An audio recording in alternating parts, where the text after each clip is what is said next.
91 points higher. More on these stories at townhall.com. The champ is here! The champ is here! The champ is here! The champ is here! Let me tell you something you already know. The world ain't all sunshine and rainbows. It's a very mean and nasty place, and I don't care how tough you are, it will beat you to your knees and keep you there permanently if you let it. You, me, or nobody is gonna hit as hard as life. But it ain't about how hard you hit. It's about how hard you can get hit and keep moving forward. How much you can take and keep moving forward. That's how winning is done. When the moon hits your eye like a big pizza pie, that's amore. When the world seems to shine like you've had too much wine, that's amore.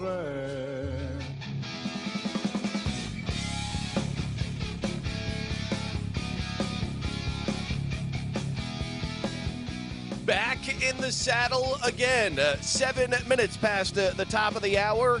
You're tuned in to the Big Talker, 106.7 FM. You can find us across various platforms this morning and each and every weekday morning from 7 until 10.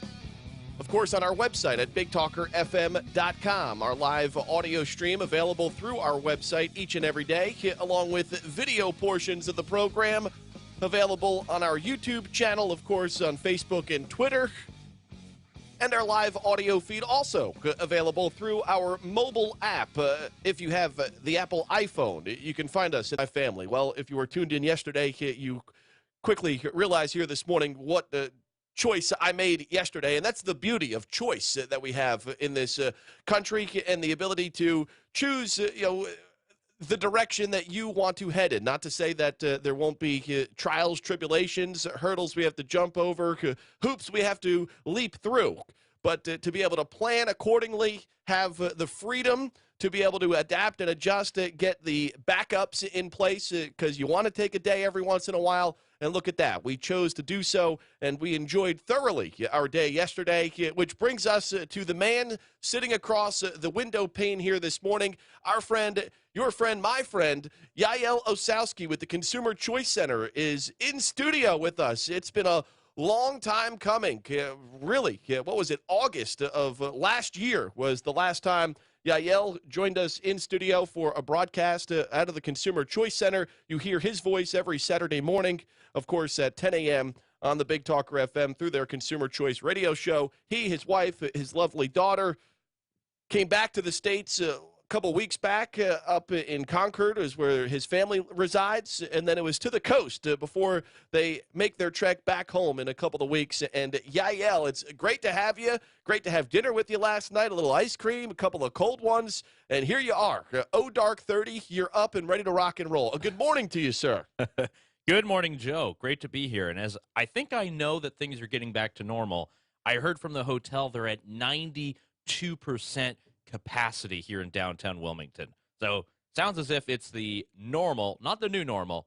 Things are getting back to normal, and I love it. Well, as you were and as we were exiting the restaurant last night, we noticed no masks on, and a big group of people bunched right in the foyer as you walk into the entrance of the establishment. And I was just I noticed one of our friends and one of our sponsors who was waiting in line with his two sons as he was celebrating his birthday party last night. But I'm just looking at all of the people, and I'm thinking, well, I've seen this before. In states like Texas, Florida, Alabama over the weekend. Went up to New Jersey, did not see any sort of thing like that back in February. For the most part, for 6-7 months, this has kind of been the norm in certain parts of the country. Not, of course, where you permanently reside across the pond, but nonetheless, it was a sight to see. People enjoying their lives and, assessing whatever risks there are to go out and eat at an establishment, support a local business. And the place was packed last night, which was a great thing to see, particularly for those small business owners, particularly for those employees who have been kind of on the fence. Should we get back to work? Should we stay home and enjoy the extra couple $100 that Grandpa Joe is slipping under the door mat every couple of weeks? Great to see people out and about and enjoying their lives. And it's also great to see that we have private property rights, being discussed again. It's up to, hotel owners, it's up to business owners if they want to require people to wear masks. We're back to that mitigation of risk. We're not to the level where it's government that's enforcing all of that. It's up to the business owner. It depends on the industry. It depends on the business. If you're working at a meatpacking plant, it's very different from, let's say a gun store. Let's say it's, the grocery store, whatever it might be, where you can keep distance. So I think it's great to see that private property rights are being discussed, and we can actually have that kind of difference. And by the different levels of risk, we can have these measures applied or not applied. And I think it's been great to be here during the shift. It's only been a week, and now we already have this, sort of about face on masks. It's been so quick, and I think that's been amazing to see. It really is getting back to normal. It's going to be kind of very different to go back to Europe and to see what people there are doing. And that's sort of the way that I felt over the last couple of weeks, months, since we got the spring baseball season underway, and that we've traveled to different places across the country that have had very different rules. And to have to come back to the People's Republic in North Carolina every once in a while, you felt a little restricted despite some of the freedoms I was able to taste and enjoy, during my travels. I could imagine what it's going to be like for you when you have to, get back to Austria and, very much still shut down, as we've highlighted. I mean, in speaking with you and your wife last night, I mean, restaurants closed still? I think today might be opening day with huge social distance measures, but it's been many, many, many, many months that they've been closed. So I guess, May 18th, today is opening day. We'll see how long that lasts because we've had these false starts before. Hopefully we can actually keep that, but we're not sure. We just haven't reached those vaccination levels like we have in North Carolina or other states in the U.S. And well, that brings us to another hot topic here this morning in that, I think for the folks out there who have been vaccinated, they've made their choice one way or the other. And for those who have not, have also made a choice.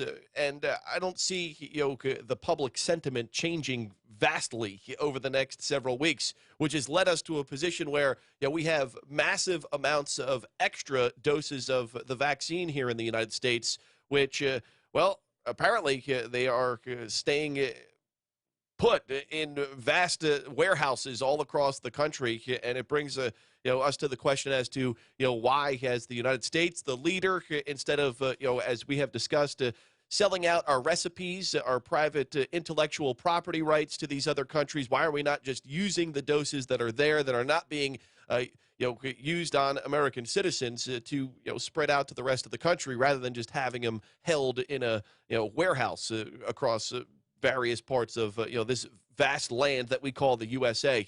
I think folks like your colleague David Clement would be very happy to get an extra dose that could be spared here in the U.S. up north of the border, given that his timeline right now, as you told me, got his first vaccine shot, a couple weeks ago? His second vaccine appointment is in September. I'm not really sure how effective his first shot will be if he needs the second one, 6 months from right now. Not sure how that's all going to shake out. What does the science tell you there, Yael? Science says it's not too bad. It's okay. I think it just shows more a failure of government, particularly the Canadian government. It's the same for my grandmother. We're talking about someone who's in their 80s. She gets her shot in April. Second shot only comes in August. I mean, here it's usually 3 weeks. Still, you have this. They just don't have the supply, and they weren't able to negotiate correctly. They failed. They took a gamble on the Chinese vaccine. That didn't work out. And then essentially just have been waiting hand and foot with their hands open saying, hey, we'd love to have a bit more. But the U.S., as you mentioned, they got 60 million doses of the AstraZeneca, which is not even approved in the United States, and which the Joe Biden administration won't even move until the FDA gives some type of emergency authorization. So while people are languishing, trying to get shots like crazy, trading these things like, as Pokemon cards, essentially what's happening in Canada and many other countries and parts of Europe is they're just scrambling to find doses. And because of that, they have to extend the schedules. It just depends on the strategy. In the UK, they did that very early on because they want to get as many people with that first shot as possible. And it worked. And then people are already getting their second shots. It's fine. But it's a huge failure of government to see that happen. And I think it will breed a lot of skepticism when it comes to centralized control of this stuff. I love to see it in the pharmacies here in the U.S. I love to see it local control, a lot more doctors getting involved, much more than large vaccination centers as it was done in the beginning. Yeah, you're a guy who kind of, calls it right down the middle. Of course, I've got my own biases, opinions, and thoughts tend, in many instances, to follow along the line of what the former president of the United States used to echo on various policy issues and positions in regards to the status of our country, particularly around the world. In my efforts over the past 8 months now since the November election, it's been more diet Trump for me. I haven't necessarily hung on every word, and really I would say that's the case for every president, depending on into their second term in office. I really stopped listening after about 2 years. They've pretty much laid out what their agenda is and how they're going to try and get it implemented. And for me, it's just easier to go through the news day and find different topics and headlines that I can pick and choose from, and then deliver across the air along with my opinions. I don't have to hang on every news conference or every question. Then that's their narrative, and it dominates the news cycle. We try and take an alternate route to ultimately to get to the same destination in a lot of cases. Over the last 7 or 8 months, it's been diet Trump for me. I haven't, and that doesn't mean I don't still support the guy or support some of the things that he has tried to push as far as his agenda when he was the commander-in-chief and where he is now, announcing yesterday that he'll be the featured speaker at the North Carolina Republican Party convention next month, June 5th, up in Greenville, a place that has been very hospitable to him over the course of his time in the limelight in the political sense. So with that being said, as we have watched the last 5 months shake out as far as the new administration, the Harris-Biden administration, with a very humble and empathetic and grandpa-like figure leading our country, Joe just has been able to slither through the media gauntlet because, well, frankly, there is no gauntlet when there's a Democrat in office, and that's just trying to call it straight down the middle. It seems as if, whether it be the situation at our southern border, not getting a real good handle on that, the public ops of all of that has not looked good for the administration. We get this gas shortage. Not that it was his fault in particular as far as what went down with the Colonial Pipeline, but he's the commander-in-chief. When half the East Coast can't fuel up their gas, the leader of the free world for answers. It didn't really have much as far as that went as a response to what we've gone through over the last 10 days. We look at the rollout of the COVID relief money or the situation as we just laid out as regards to the vaccines and the new CDC guidelines that just kind of came out of nowhere. The media just doesn't seem interested in wanting to hold his feet to the fire as the way they did with President Trump. Every week, it was the end of the republic as we knew it because Donald Trump tweeted something. I'm just looking at it trying to, straight down the middle here, as you do. You can't tell me with a straight face that the coverage here of the Biden administration has been the same as what we've seen under President Trump for 4 years. No, not at all. And I think a lot of it has to do with, the Biden administration and all of their machinery. It's quite boring. It's a lot of the same sort of Democratic agenda that we saw many years ago. We don't have the flaming rhetoric of Trump. We don't have this grand figure, not sure what he's going to do from one moment to the next. So in a sense, a lot of people have just stopped paying attention. And I tell you, I don't think many people would even know what Donald Trump would be saying if they didn't hear about it on channels like MSNBC and CNN, because you go to this website where he does his tweets or whatever his feed is. It's not as if they're getting a lot of traffic. Most of the people watching this are journalists. I don't know too many people who are just watching this and have it saved to their homepage. I don't think that's the case. Perhaps there are some people, which all the more power to you. But when it comes to the Biden administration and the media, there's so many, angles to criticize, things that have not even been thought about, things that aren't being written about. And in the double standard, of course, I hate to say this, I've been paying attention to politics since I was about 15 years old. And basically, after about 8 years, you tend to understand the cycle. For 4 years, it's on this team, 8 years this team, 4 years this team. And you kind of understand it. I think the double standard, if we just keep that in mind, maybe that's why I'll become old and cynical in the day, Joe, because I think there's just so much where you can see that perhaps temporarily you ally with this party or with that group, but realistically, at the end of the day, you're looking out for you, numero uno. So who are you going to partner with in that circumstance? And I think that's when we get into the team rivalry stuff, A team versus B team. There's a lot of stuff that's very complex in our system. It's a huge republic. There's a lot of different populations across the entire country. Who's really going to do the best for you? And I think that's an individual judgment. Some people have made very good choices. Others have not. But really, all morning long, and I believe he'll be back with us towards the latter part of the week on Thursday as well. Looking forward to having him in studio over the course of the next couple of hours, as we typically hear from him on Fridays to round out the broadcast. Co-host of the Consumer Choice radio show that airs at 10 a.m. on Saturdays right here on the Big Talker FM. Yael, all the way from Vienna, Austria, to Charlotte, and now here to the coast of Wilmington for the next couple of days as we try and lay out the red carpet for our friends with the Consumer Choice Center and the Consumer Choice radio show. We'll take a time out here, 24 minutes past the hour. Economist Stephen Moore going to join us just after 8 o'clock here this morning. Obviously, as you know, you go to the grocery store, you go to the gas pump, anywhere and anywhere you are purchasing products these days, you see that inflation has hit across the board. We talk with Cameron Moore with the Wilmington Cape Fear Home Builders Association. They talk about the skyrocketing prices as it relates to lumber and various materials that are needed in the home building business, and the struggles that that the cost of their home is going to skyrocket another 10, 15, 20, even in some you can find a gallon of gas depending on where you are. Looks like the petro stations are fueled up pretty much back here in North Carolina as compared to what we saw last week. Unemployment rising. Employers say there's a labor shortage. 7535, that's 910-299-7535. We're here until 10 o'clock. What the hell's going on out here?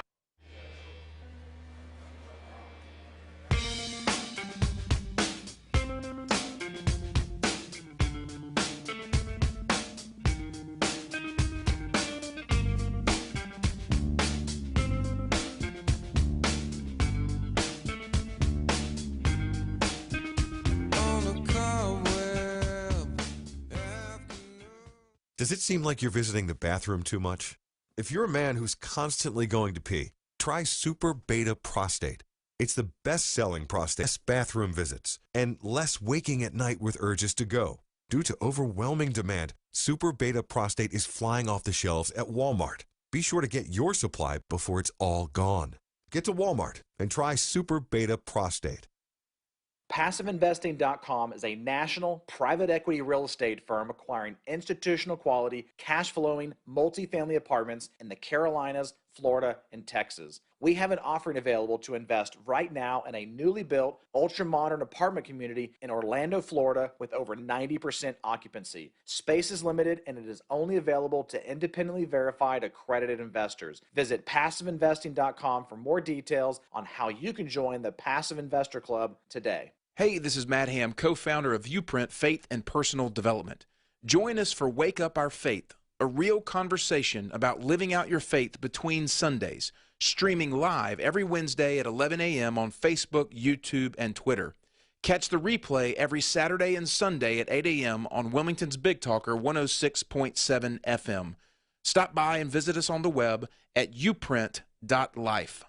Folks, we all know ongoing road construction and traffic can weigh heavy on your vehicle. Since 2006, O'Leary's Automotive Repair has provided comprehensive repair services at affordable prices to get you back on the road in no time. Their ASE certified technicians will help you find a cost-effective repair and maintenance alternatives. O'Leary's has multiple locations in the area in Hampstead, Leland, the Myrtle Grove area, Ogden, and Wrightsboro. O'Leary's Automotive Repair, a trusted, locally owned business since 2006. Hey everyone, Ben Hawkins here with Cross Country Mortgage. Rates are still at historic lows, and there has never been a better time to purchase your dream home or refinance your existing. Yay, renovation, and jumbo, we are certain we have the right loan product for you and your family. Call me today to be pre-qualified at lendwithben.com. Tune in on Friday mornings to hear The Construction Connection, a collaborative effort between Joe Catenacci with the Big Talker FM and Cameron Moore, the executive officer of the Wilmington Cape Fear Home Builders Association. You start the conversation and we bring you the answers as we take a regional, in-depth look at growth-related topics and issues centered around the residential and commercial development and building industry. The Construction Connection, Friday mornings on the Big Talker FM.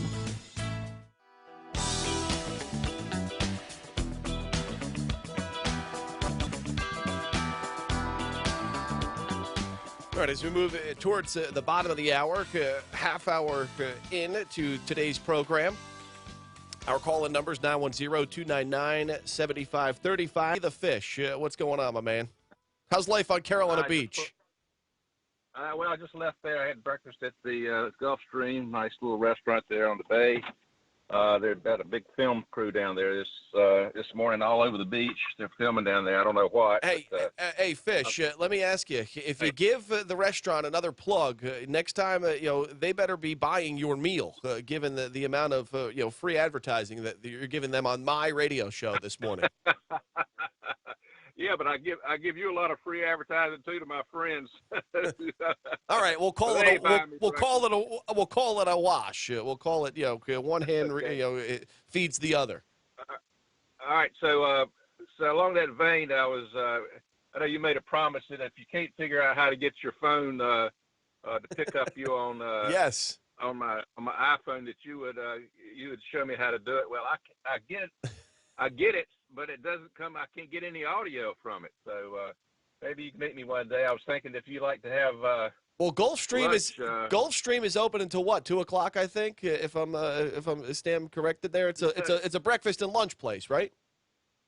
It is, but I was thinking of somewhere else for lunch. I was going to offer you a really good place. I'll put in another plug for a new restaurant called the Cafe Chinois, which is another restaurant owned by Indochine.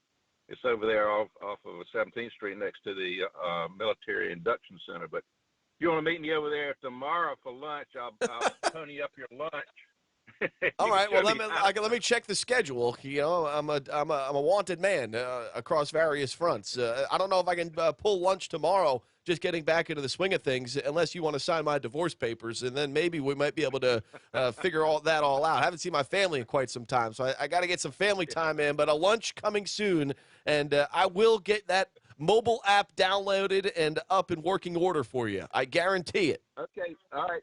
Back to what I really wanted to talk about was also your last caller, which I really enjoy him, but his cynicism is worrisome to me, and I was going to tell him and our listeners, the antidote to cynicism is egoism, which is the notion that one's life is a standard of value, and the values that you value.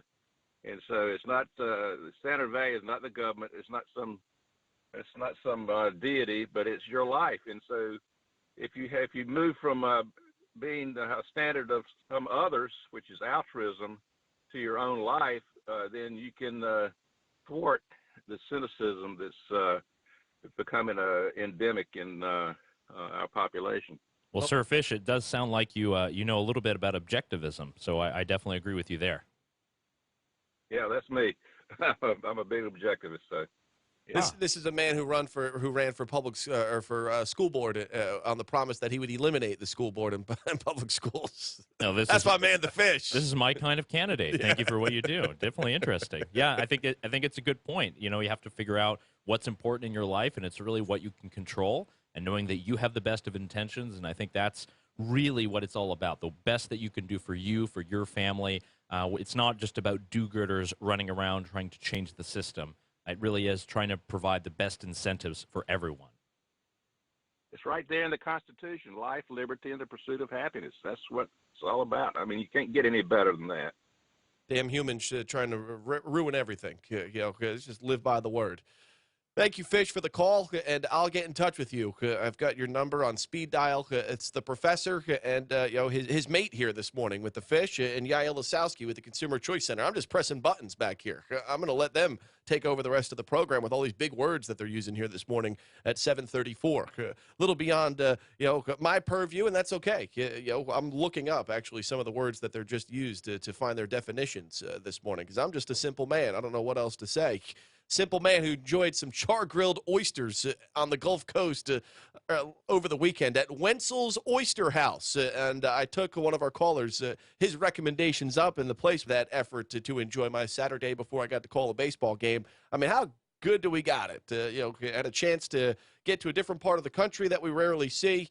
Enjoyed, conversations with folks that, some very much along the same pathway as I am, as far as how we're each individual and the way they've had to work through the past 14 months with so much uncertainty. Yeah, I think it's a beautiful thing that we've got going on here. This gig here on this morning program, and then some of the side hustles we've got. It pieces everything together and give you a very well-rounded perspective. I think that you fail to hear across the board.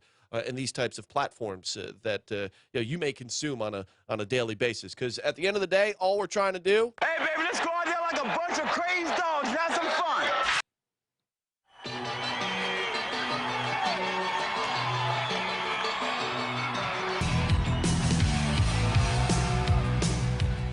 Hello, I'm Jeff Rivenbark with WWA News. Israel has carried out a wave of airstrikes on what it said were militant targets in the Gaza Strip, leveling a 6-story building in downtown Gaza City. Hello, I'm Jeff Rivenbark with Palestinian militants fired dozens of...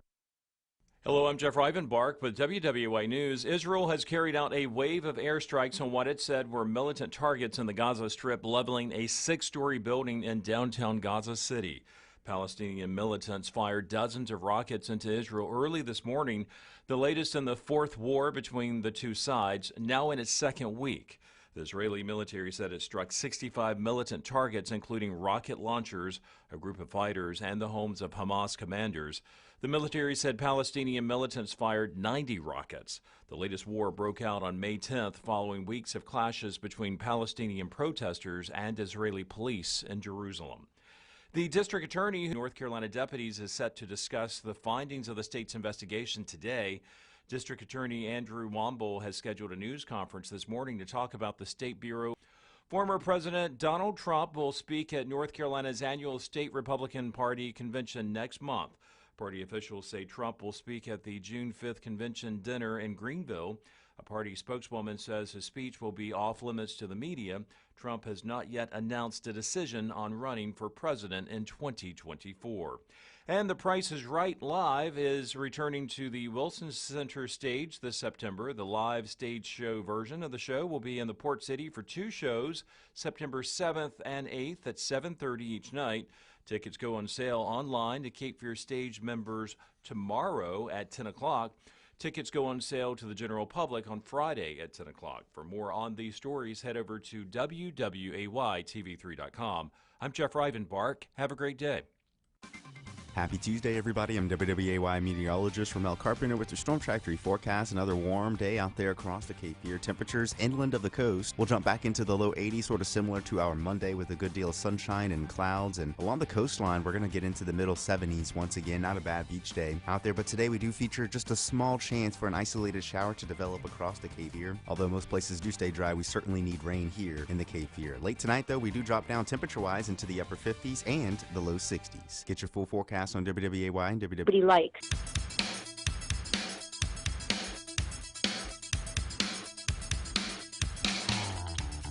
Frankly, to push back against the media administration that is scandal-free. Yeah, I mean, we heard it from the commander-in-chief himself in describing the Obama administration over that 8-year period where we were stagnant as it relates to economic growth. I mean, 2% GDP growth was the new norm. We would have to bring out a magic wand to make economic opportunities flourish across the board, coming off 4 years lowest unemployment rate in the history of the country. Pretty amazing how this all gets twisted and turned into Orange Man Bad. I mean, honestly, Orange Man Bad will be the featured speaker, by the way, at the NC GOP convention June 5th up in Greenville, North Carolina. I want to bring the conversation local for just a minute, and I know we've got our friend Yael Ossowski with the Consumer Choice Center with us here this morning, and I believe he'll be back with us on Thursday, depending if he wants to, ruin his vacation by coming on the airwaves for 3 hours. To yammer on about this, that, and the other. This is what he does on vacation. He comes and talks on a radio show. Must be a cool gig that he's got. Nonetheless, remember back at the height of the election cycle, we had this big old Trump billboard that was paid by somebody. We didn't know who, and then the Republican Party said they paid for it, whatever it has to do with it. And then the billboard was defaced. As you come into downtown Wilmington, right near where the Black Lives Do Matter sign, End Racism Now, looks like the old caution sign there, End Racism Now. Not really sure how you're going to rid the country and the world of racism, though. I mean, good effort there. They put a sign up on a front yard. The three perpetrators who have defaced and were found to have defaced the billboard happened to be three people who were very well known during the Black Lives Matter protests and other turmoil that was going on the steps of City Hall. The same people, by the way, who pressured our city council members to speak out of turn during an organized city council meeting, and then this council members, bend the rules to allow them to say their piece. They go on some profanity-laced diatribe about this, that, and the other, only to have the council members, after the meeting, having to be escorted along with employees over at the convention center because the mob was getting a little unruly and they felt unsafe. This is what happens when you bend the rules. Those who are rule benders want to take it a step further, as we've seen across our country for much of the past year. Well, these three folks who face charges related to vandalizing the billboard in October, they're set to have their day in court. And because of that, members of the groups that they're a part of decided that they were going to go to the old courthouse yesterday to call for those charges to be dropped for the three Wilmington activists. They face injury to property charges for vandalizing the Trump billboard. All three members are a part of this group known as the lowercase leaders. The lowercase leaders. And this was the group that was formed last spring in the area in the wake of the protests surrounding the death of George Floyd. These folks also want to put forward efforts to end cash bail, for instance. They're pushing what is known as racial justice in our country and throughout our area. So they're holding signs yesterday chanting to drop the charges against the three organizers. And listen to this brainchild here, one of the speakers at the event. Martin Luther King, at his time, was told to sit down, simmer down, and wait. Now everyone likes to quote him for their convenience, which, all right, I could, all right, I'm with you here so far. Everyone likes to quote him for their convenience. We can't wait until people die to respect them. Not really sure where we're going with that one. So we can't wait until people die after living a life of struggle to say that what they did mattered. These three people she names are alive right now. They're young right now. They have ideas and brilliance right now, and they deserve to be free right now. Well, they are free. They're out, I'm assuming, after being charged with probably, I would say, a misdemeanor crime. They're out and free to operate until they have their day in court. That was one of the speakers at the event. And I'm trying to follow along here as based on her thought process. And then they went on to showcase all of the and highlight all of the things that they've been doing in the community that are the things that many do-gooders do. Lend a hand here, volunteer there, call to attention many of the issues that they feel passionately about, very American-like. And I can get in on that, with the exception of vandalizing somebody's property, which ultimately led them in jail because of their actions, their choices. They, of course, their most important thing that we can note is that they are challenging, quote, white supremacy. They challenge spaces that caused harm. They challenge structures that caused harm. The two things that we haven't seen happen here in Wilmington. Not really sure where we're going with that either. What white supremacy has to do with defacing a billboard that is aligned here in the downtown area, right next to signage that tells us that we need to end racism now and that Black lives do matter. This brought a comment and a statement released by the district attorney because their offices have been getting calls off the hook as to why we should be, dropping the charges. What will happen here is, should they not have a lengthy rap sheet, they're going to get a slap on the wrist, probably a fine, a little community service, and be told, hey, don't go out there in the middle of the night defacing property, particularly if you're trying to lead a coalition of people advocating for change. Yael, I want to bring you in. Not that this has much to do with anything that you follow, but the overall theme here that the way in which you push an issue in our society these days is to create some type of controversy, violent acts, distributing harm on innocent business owners and people. That's the way what some would call the way the mob operates, not the way you would advocate for change given any particular issue. Why has this become such a polarized sort of society where now if we're calling for change, it's getting people off the hook by calling attention to their wrongdoings? Not to say that they're not good people and maybe made a mistake, but that we continue to just give some of these people credence to their efforts. It's actually a pretty sad place because if you or I were in this position, my mommy would say, well, good, slap him on the behind, put him in the jail for a little while, let him face his consequences, and then when he comes out, hopefully he learned his lesson. I think your mom and my mom would be saying the same thing, but apparently, these activists out there did not get the same upbringing as, Mrs. Ossowski and Mrs. Catenacci delivered to, their sons. Yeah, and I think it's an objective fact that criminality as a whole went down over the last decade and then shot up and just spiked in 2020. And I think it's you see this element that comes with this kind of political violence that is very new in American society. It's usually very isolated. These are small cases. But if it doesn't matter if you're in Portland, Oregon, it doesn't matter if you're in Denver, if you're in New York, if you're in Raleigh, if you're in different parts of South Carolina or even Florida, we have more of this kind of political violence. And that only means that the violence is excused for some political reason. And I would definitely say that there's an argument to be made about the efforts of Martin Luther King Jr. And, he was much more than just I have a dream. He was a revolutionary figure at the time. He was into union organizing. He had a broader consciousness movement where he was actually partnering with people like Malcolm X. And it was a totally different era, a totally different change, and a different energy. And yeah, it was within certain confines of the law. But when you have recklessness like this and criminality that is excused by any kind of political, whether it be in Ireland or in Quebec or in Spain, but this kind of stuff is something that we cannot excuse because the rule of law, that's the entire reason that we're safe. That's the entire as equals under the law. And the moment that we start treating people differently under the law, you're leading to injustice, which is exactly what people like Dr. Martin Luther King were trying to get rid of when it comes to our laws and our Constitution. So I think we're going away from that. It just adds to the broader trend of district attorneys across the entire country. Many of them have gone through many left-leaning institutes, have received funds from people like the Soros Group. And what they've done is they've become much, much more lax on this kind of crime. And I think it's very problematic. We've seen a lot of issues in Philadelphia, specifically in Pennsylvania. That's been really bad with Larry Krasner, who's the DA there, and many cases in New York.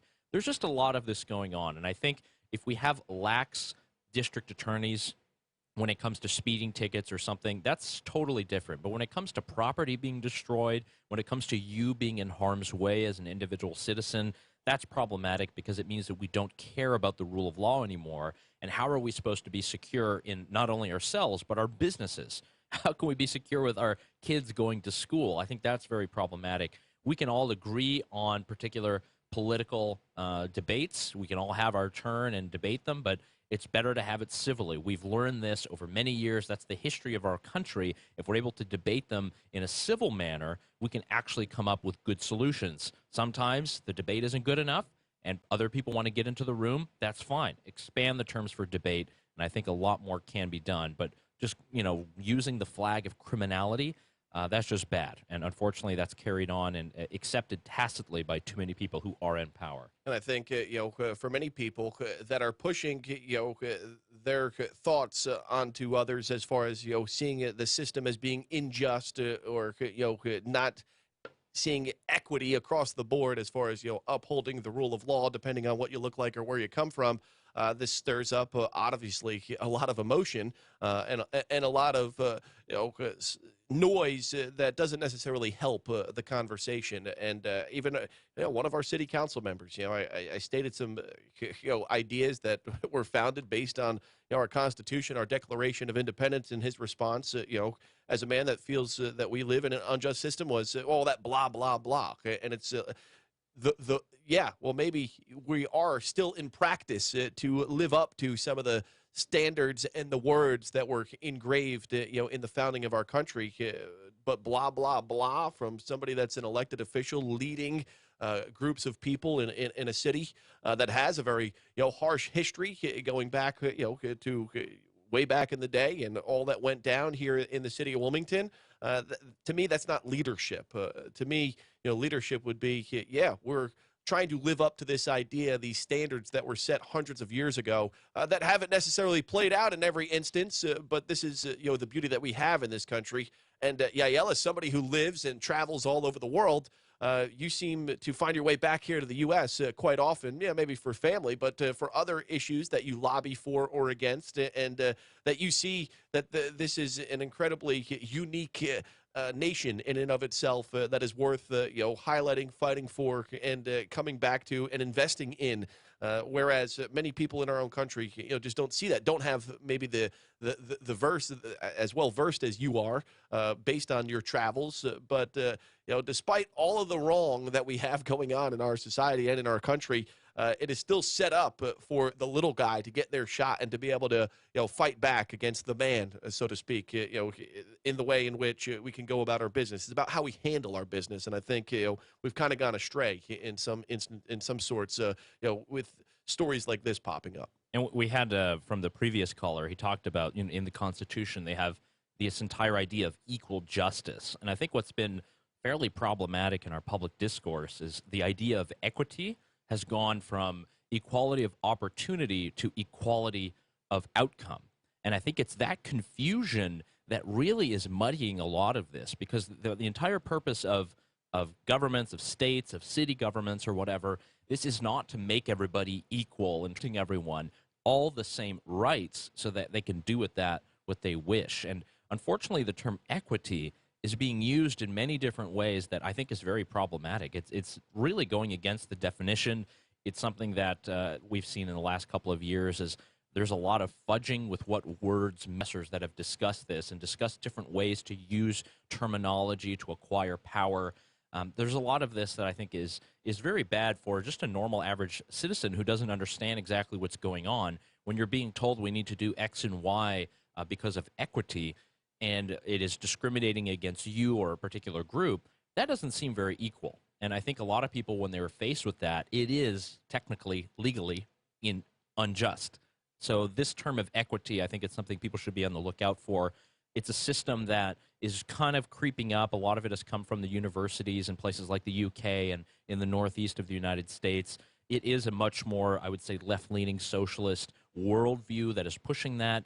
It's a different kind of model than we have really in our Constitution and our founding documents. The entire idea is we are born free, we are born equal, and we are free to do with that whatever we may. And I think that's a great, beautiful thing. There aren't many countries like that in the world. There are many countries where you can't even get citizenship if you've been living there forever. Our country is different. That's why I love this country. That's why I love being here. I love trying to travel as much as I can. I haven't seen as much as Joe, probably, but definitely love being a part of it. Well, you've traveled all over the world. I've traveled all over the U.S. of A. I'll take the U.S. of A. I'm a real American, Yael. Yes, that's true. Well, I took the drive from Charlotte to Wilmington. So I saw real America. Did you use the toll roads, or was it the economically depressed 74, 76 ride here to the coast? We took the 74. I look to support our local highways and support the places of business there along the road. But man, great country, great state here in North Carolina. I love it. It is a beautiful state that we get to call home, and we deliver the most listened to, entertaining, and informative talk every morning right here on the coast and wherever you may be, depending on how you tune in. Of course, through our website at bigtalkerfm.com, our mobile app available for you iPhone users, those who utilize the Android device. You can search Big Talker 106.7 FM. And if you'd like to see our mug here this morning, you can do so on our YouTube channel and through Facebook and Twitter as well. We're moving up into the top of the hour. We'll take a time out Your calls at 910-299-7535 if you'd like to jump in. Economist Stephen Moore going to join us here in about 10 minutes.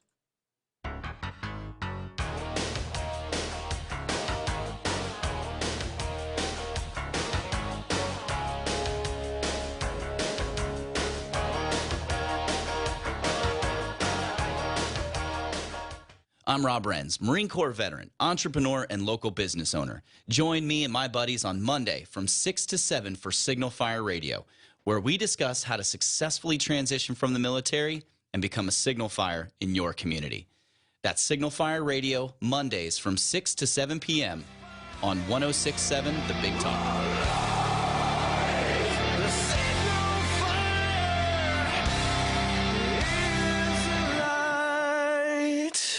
As Wilmington's leader in restorative and regenerative medicine, the Frank Institute specializes in health optimization. Simply put, we use in-depth evaluations and lab testing to determine the best treatments for each patient. So whether you're suffering from an unseen hormonal imbalance or a simple vitamin deficiency, the Frank Institute is ready to get you back to better living. Call us at 910-679-8534 or fill out our symptom survey online at frankinstitute.com. Because at the Frank Institute, you live, we help. Hi, this is Justin Humphreys from the Humphreys Law Firm on Eastwood Road. Tune in Thursdays from 6 to 7 p.m. for Objection to the Form, covering civil litigation, real estate issues, and intellectual property. That's Objection to the Form, Thursdays 6 to 7 p.m. right here on the Big Talker 106.7 FM. Parents, how old were you when you paid off your student loan? Are you still paying for it? Student debt can be crippling, and today it's even more important to keep debt in check. Help your student build a brighter financial future by encouraging them to attend Cape Fear Community College for the first 2 years. CFCC costs thousands less than four-year schools, and classes in our university transfer program are accepted at four-year schools across the state and beyond. Help your kids get a head start academically and financially at CFCC. Learn more at cfcc.edu. Right now, our country feels divided, but there's a place where people are coming together. I was nervous to talk to someone so different than me. Me too. Love Has No Labels and One Small Step are helping people with different political views, beliefs, and experiences connect through conversation, and it feels good. This conversation gives me hope. It gives me a lot of hope, too. Take a step toward bringing our country and your community together. Start a conversation at lovehasnolabels.com/onesmallstep. A message from StoryCorps, Love Has No Labels, and the Ad Council. All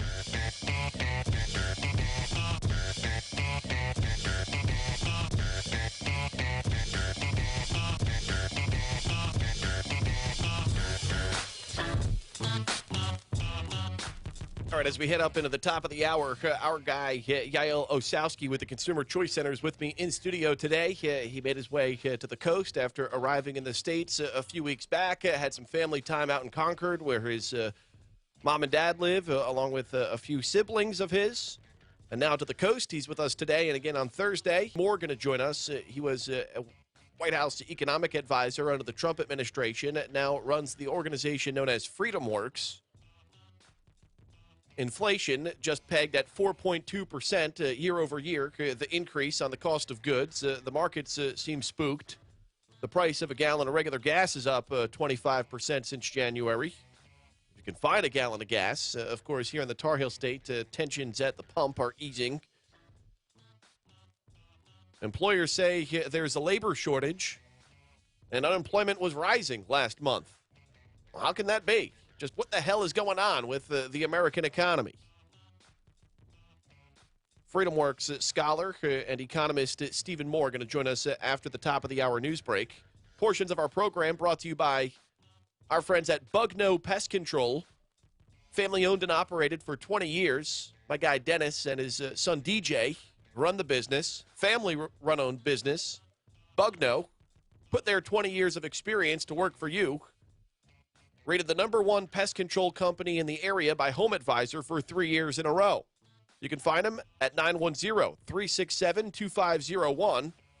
Find them online at bugnopestcontrol.com. That's B-U-G-N-O, Bugno. Initial contract. That's Bugno Pest Control, B-U-G-N-O, pestcontrol.com.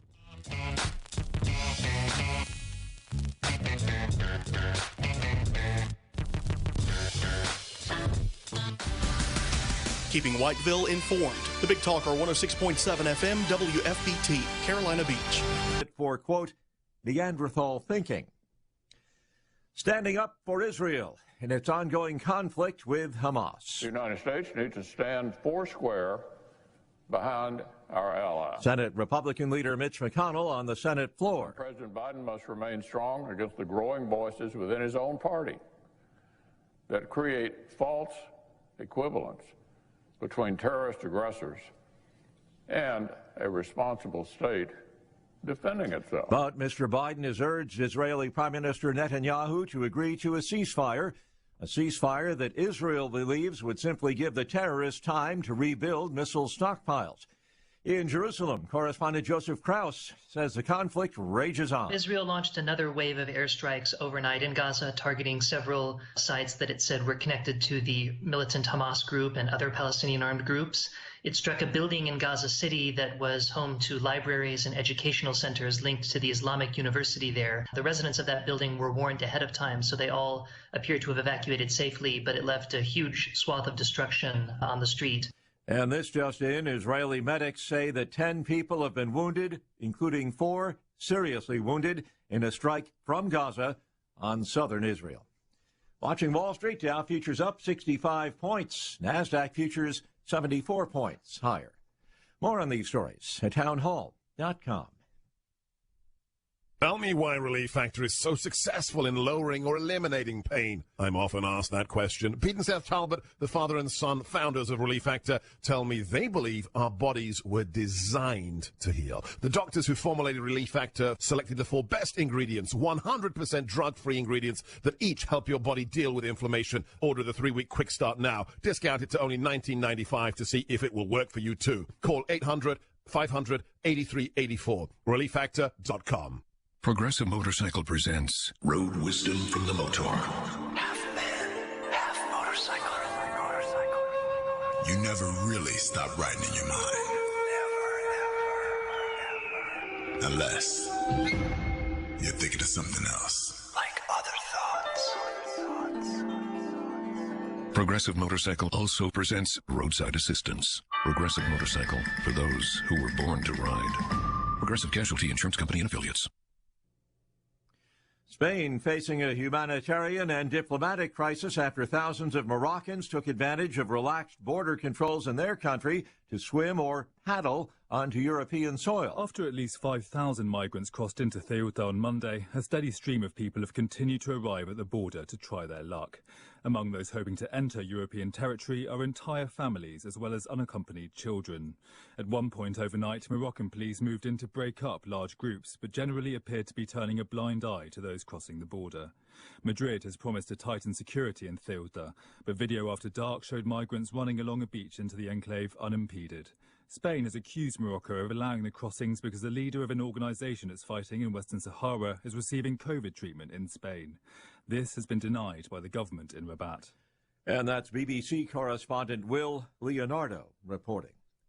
News and analysis at townhall.com.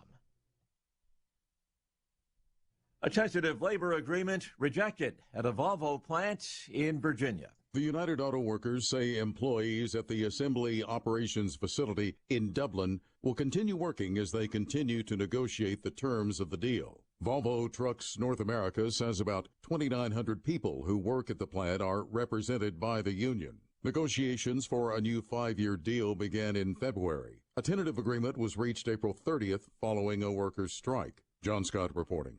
The Treasury Department says 39 million families are set to receive monthly child payments. That's starting on July 15th. Those payments are part of President Biden's $1.9 trillion coronavirus relief package. The law expanded the child tax credit for 1 year and made it possible to prepay the benefits on a monthly basis. Again, on Wall Street, Dow futures up 61 points. More on these stories at townhall.com.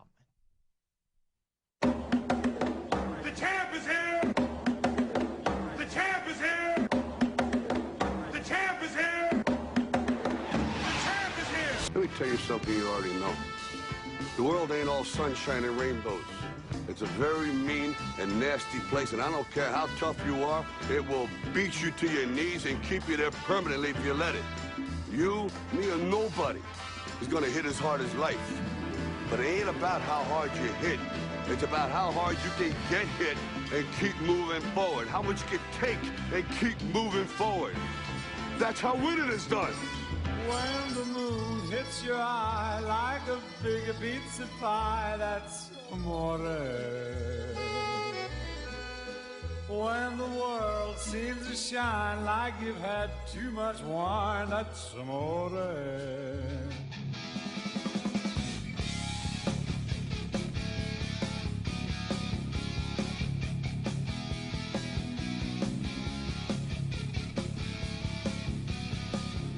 We're back here on the Big Talker FM, 7 minutes past the top of the hour. Of course, you can find us across various platforms these days in southeastern North Carolina at our 106.7 FM signal. From around North Myrtle Beach as you circle around the area. Now, if you're on a vessel this morning, you can reach us nearly at the Gulf Coast, or the Gulf Stream, rather. You can find us. We've got this little area called the Atlantic Ocean that is east of us that tends to take up much of our signal across land here from North Myrtle Beach as you get up towards Burgaw, Hampstead, and everywhere in between. Great to have you with us here once again on the Big Talker 106.7 FM through our website at bigtalkerfm.com. And our video portion of the show, of course, available on YouTube and Facebook. 910-299-7535 is our number. Trying to get in touch with Stephen Moore, economist, former White House economic advisor under the President Trump White House. Works with the organization known as FreedomWorks right now. Stephen, are you there? Good morning. Hey, good morning. And good morning to you. I hope all is well on your end. Do you have gas and toilet paper? I think that's the question of the day for many Americans here in 2021. I don't. We have two cars in our driveway that have an area drop of gas, and so it's a problem. And all the stations within, well, at least that I can find within about 5 miles where I live are empty. So it's quite a crisis. I mean, if you're in an emergency situation and you don't have transportation, that's a problem. Look, this is a totally political, a result of political mistakes. We should be having our pipelines built. We should be having a much, cleaner and less impeded flow of our energy. We should be drilling for our own oil and gas in this country, not getting it from, countries like Saudi Arabia and Iran and OPEC. So, this war on energy, on American energy, that was launched by Joe Biden day one. Don't forget, do you remember what his first act was as president? It was the executive order to crush the Keystone XL pipeline. Yep. How stupid does that look today? I mean, truly, how completely moronic is that? We're not. And by the way, the Keystone Pipeline and the Greens want, and I hope it's a wake-up call to people, how dangerous these radical Greens are. We're not going to have. This won't just be, I think in the next day or two, I know that there was a pipeline that's been canceled right here that would run through million to try and challenge, Sorry, I was trying to remember the name of that pipeline. But, yeah, we need pipelines. Like we had the interstate highway system, back in the 50s. We need to build a whole, because we have oil and gas, folks. I mean, we have more oil and gas and coal than any other country in the world. We should be using it. I'm pulling my hair out right now, the stupidity of these people. Do they really think we're going to be able to, right now, 98 to 99% of the cars on the road are not electric vehicles. They use gasoline. So even, in 20 years, maybe we could get, 40 to 50% of the cars being electric. That's a stretch. But even if they reach that, dream scenario, we'd still have half of the cars needing gasoline. Where are we going to get it from? We're talking about, the need, of course, to tap into the vast amounts of resources that we have in our country and the all-out assault, against many of these methods that we rely on, desperately to keep our economy moving. Forget about individuals out there. We're talking about, vast amounts of goods that get transported to your grocery store, to other, different types of suppliers that you purchase on a daily basis. Without some of this stuff, we're SOL. And that pipeline we're talking about here in North Carolina is known as the Atlantic Coast Pipeline that Dominion Energy and Duke Energy were pushing. And then, an environmental review basically canceled this whole thing. You want to know something else really stupid? So, the left obviously wants more windmills and, they want more the solar panels. And look, I'm not against that. If they can be done efficiently, we can use that energy as well. But, you can't get the solar panels and the wind turbines without precious metals and minerals. And guess what? The left doesn't want to mine for those minerals. And we have more of those minerals here in the United States in the mountains out west than any other place in the world. And the very people who want all this green energy won't let us use the minerals that you need to get the get the green energy. I mean, you can't make this stuff up. And, of course, energy is just one portion of the cost of living that is rising for many Americans while we're trying to, work our way through this past 16-month mess. Now we're seeing inflation target, your everyday grocery bill as well. Your gas prices are up. Your grocery bills are up. And for some reason, many people don't want to get back to work. They're happy with the extra couple of Biden bucks that are distributed through unemployment these days. I mean, what the hell is going on over here, Stephen, with this American economy? Just 16 months ago, it makes me sick to my stomach. We were, at some of the best times economically across the board, no matter what you look like or where you come from. Well, gosh, that's a complicated question. I mean, look, the good news. Do you want the good news or the bad news? Give me some good news in this negative day that we're living. Yeah, I mean, the good news is the economy is ready to just explode thanks to Trump's, Operation Warp Speed. We have, almost all Americans who want a vaccine have been vaccinated. I'm going to get my vaccine in the next couple of days, and so that's a great thing. The vaccines are working incredibly well. We are going to be completely free of COVID very, very soon. And so that's a great thing. Businesses are reopening. I mean, if Trump were president today, we'd have an economy that would be soaring. I mean, just soaring. Now, I think even though Biden's making all these problems, we're going to have a good summer as we open up our businesses, notwithstanding the problems you mentioned. It's just that we'd be growing a lot faster if we had a president who was actually doing things that help the economy rather than hurt the economy. By the way, you never even mentioned the massive tax increase that Biden wants, which is also an absurdity. So that's the good news. I think the rest of this year is going to be pretty good. The problem is I think we're going to have a massive debt hangover, starting next year. I think it's, you got to pay the piper, right, for all the spending and all the debt. And then you're right. We are seeing inflation right now rear its ugly head. Prices were up on an annualized basis almost 9 or 10% last month. I mean, that's really a frightening thing. I remember the 70s. I lived through it, and you don't want inflation. By the way, inflation is a tax. It's a tax on the lowest income people. I thought Biden said he wasn't going to tax people who make less than $400,000. Stephen Moore with us, former White House economic advisor under the Trump administration, works with the organization known as FreedomWorks. Stephen, as we get set to let you go, I have a tag team partner with us here this morning. His name's Yael Ossowski. He's from the Consumer Choice Center, and he has a question for you. Yeah, Mr. Moore, I have a question here on the inflation rate. You mentioned sort of the new rate that we have of the prices going up. And, there are these shadow stats. There are those that say that there are other numbers, that it's even worse, that we're being projected. I mean, what does this mean for sort of the average consumer? Because I think a lot of us have seen it when it comes to lumber and some of these other products. Yeah. But what is the most pernicious part of inflation for the everyday person?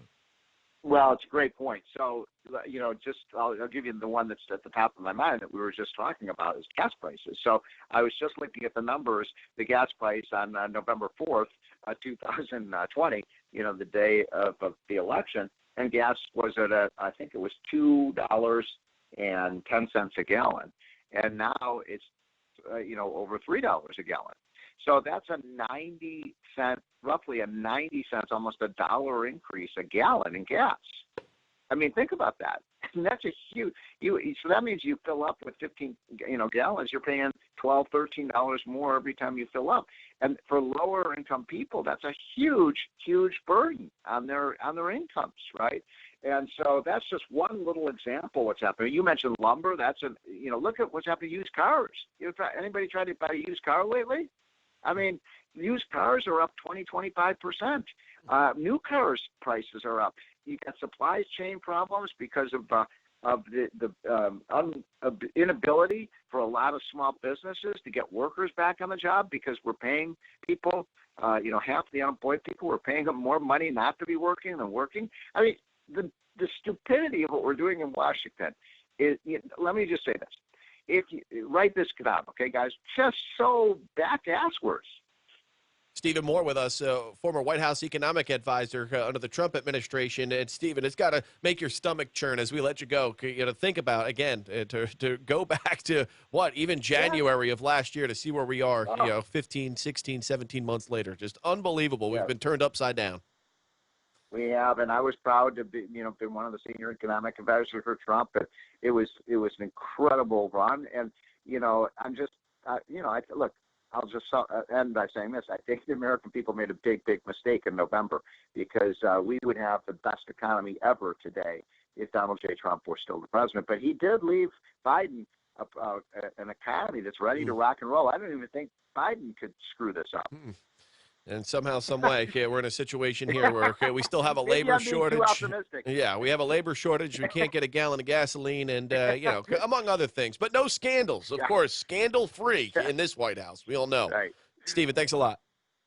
All right, have a great week, guys. Bye. That's Steve Moore with us once again, former White House economic advisor under the Donald, and a member of the organization known as FreedomWorks. We're 18 minutes past the hour here on the Big Talker. If you'd like to call in, 910-299-7535.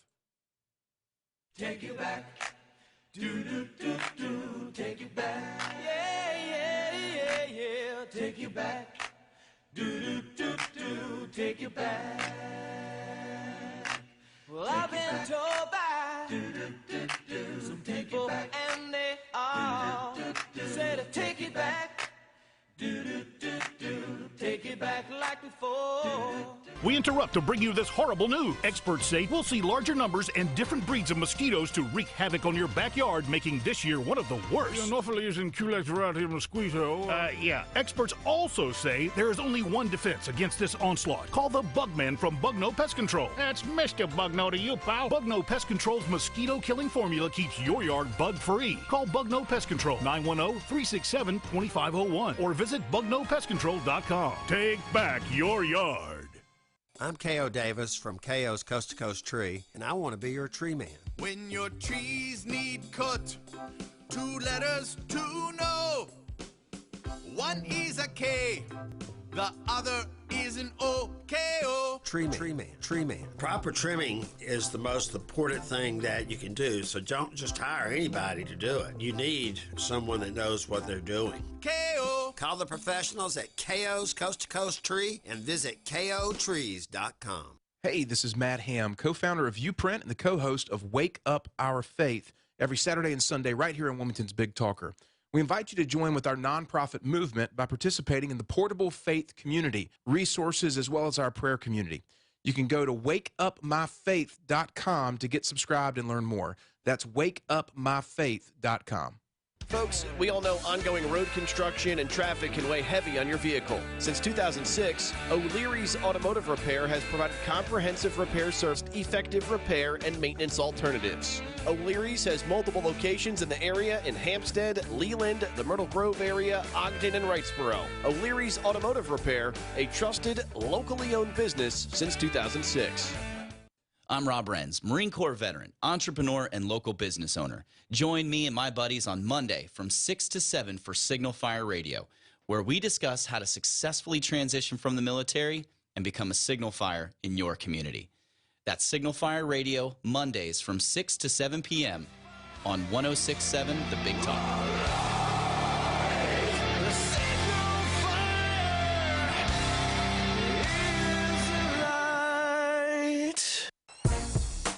Hear Thom Goolsby on the Joe Catenacci Show. People with common sense know that the entire theory of socialism is one big lie. The Big Talker 106.7 FM.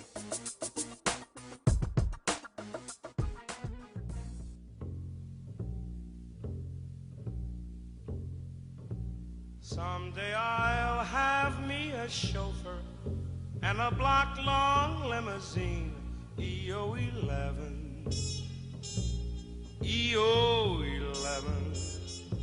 Someday I'll have me a penthouse, stacks and stacks of Bowling Green, EO11.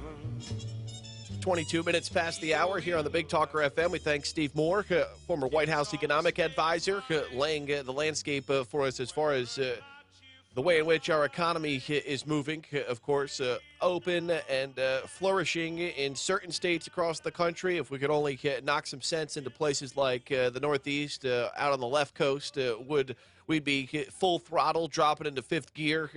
And we're seeing certain states, of course, forego. I mean, Yael, as we bring it back in, could you imagine a state in the union that would be, saying thanks but no thanks when we talk about federal dollars coming pouring into their coffers? Because that's what we're starting to see in places like South Carolina, Montana. Many of the Republican-led states are foregoing the federal unemployment, the extra sweetener that has been poured in by the Biden administration, that extra $300 a week to try and get people back to work. Not too many times in the history of, sweeteners do we see states, turning down money from the Fed. That's the case, though, that we're seeing right now. Yeah, and it's very pernicious because we're talking about sometimes billions of dollars that, many of the states don't have to deal with. And I remember just a couple of years ago in North Carolina, we had our own issues, but then essentially we had to plug all the Medicaid spending with all the lottery winnings, which were supposed to go to education.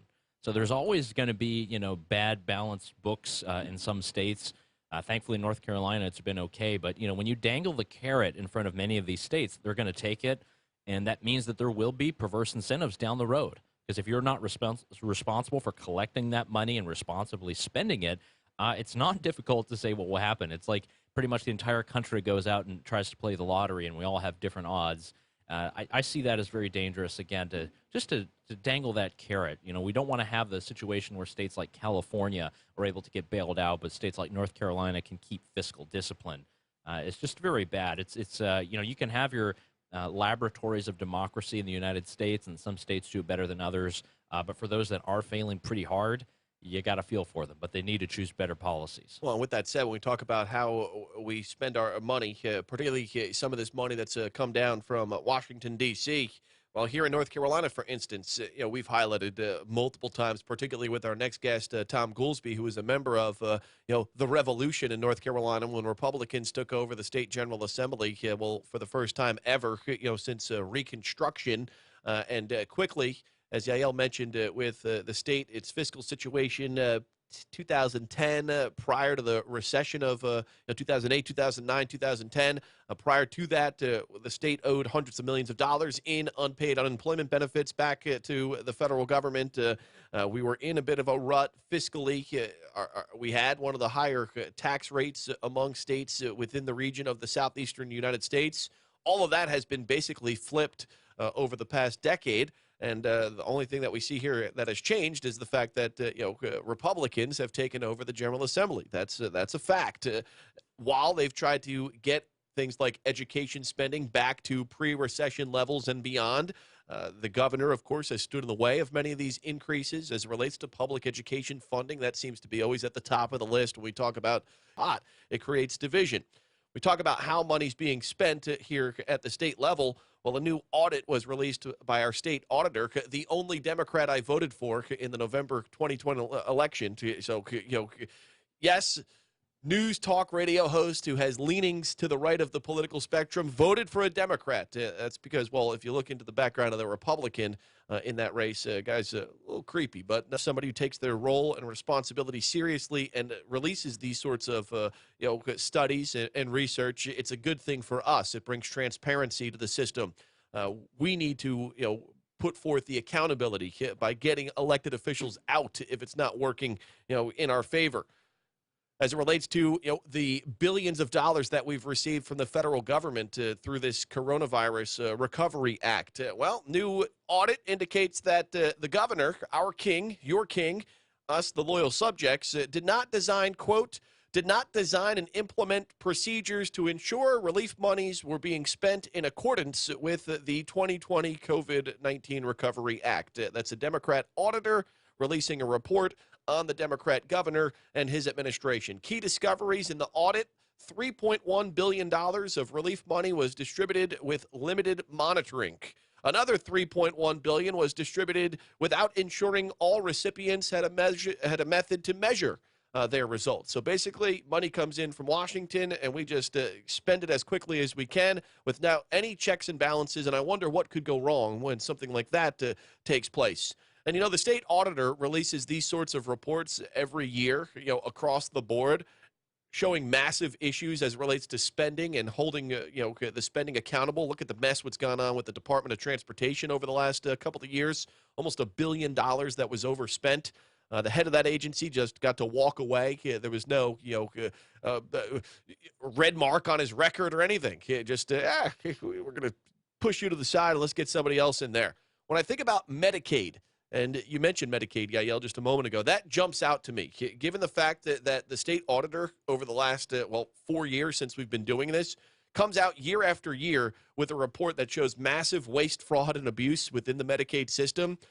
And it seems as if there's nothing ever done to work to mitigate or fix some of these issues. It's great to have these audits, but let's be real. Nothing ever gets reformed if she goes back to the drawing board next year and finds another, $100 million in waste as it relates to the Medicaid system, because there's a big push right now, in North Carolina to expand this system.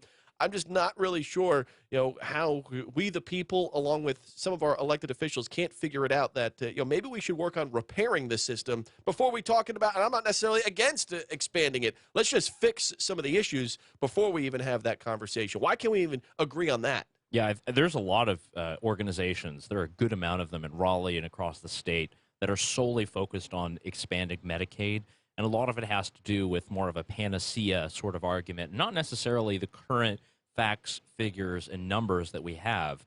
And if we're not able to even keep this program up to snuff, with its limited eligibility at the moment, how are you supposed to do that when you expand it to half of all residents of North Carolina, or even all of them? I mean, there's a lot of questions that are still asked on this. But I think overall, when it comes to the money that's coming in, I mean, this is just very destabilizing. You have all this money coming in, and then we have to force legislators to find out ways to spend it. Well, I mean, that has all types of pet projects and corruption written all over it. And I think that's the very problematic aspect of all of this, is that, you need to have incentives tied to this. Does that mean that we reach a certain benchmark, we give the money back? Does it mean that all teachers get a raise? All of this stuff is not very clear. And if we're just being handed a bunch of money and then all of a sudden they have to come up with where to spend it, yeah, I think pretty much if you go ahead and spend it responsibly right away, they're going to go out and buy the thing that they wanted to get or that they couldn't justify before. So that's bad. It's bad at the state level. It's perverse incentives. Again, when you don't have fiscal discipline, I know you have a lot of people on this show who talk about that. When you don't have that and you just have this kind of slush fund of money, it's usually those who are very politically connected who are going to get some kind of advantage. And you and me, Joe, are going to be left out. Because as far as I know, there's no Yael, Ossowski, or Joe Catenacci recovery plan. And spent with little impact that it's had across the vast population we have at the tune of 330 million. But as Yael said, a lot of the big businesses, a lot of those who are closely tied to our politicians, they somehow get those sweeteners that are thrown in the last minute. And at the end of the day, it's amazing how then the media and the politicians both somehow, some way come to a conclusion that this stuff is good for you, even though to be frank, you rarely see much benefit from it. I would have much preferred to have a lottery like up in Ohio. Maybe it's not with vaccines, maybe with something else, but maybe our own kind of small stimulus plan, because otherwise the money is just going to go to institutions, organizations. It's going to be stuck in the bureaucracy. It takes money to spend that money. So I think in that case, if we have that, might as well give it to the citizens, cut our taxes, do something. But this kind of strange bureaucratization of the federal dollars is just a bad sign. Attorney Thom Goolsby, former state senator and member of the UNC Board of Governors, will join us after the timeout as we head into the second half of our program here this morning, right after this time, a break.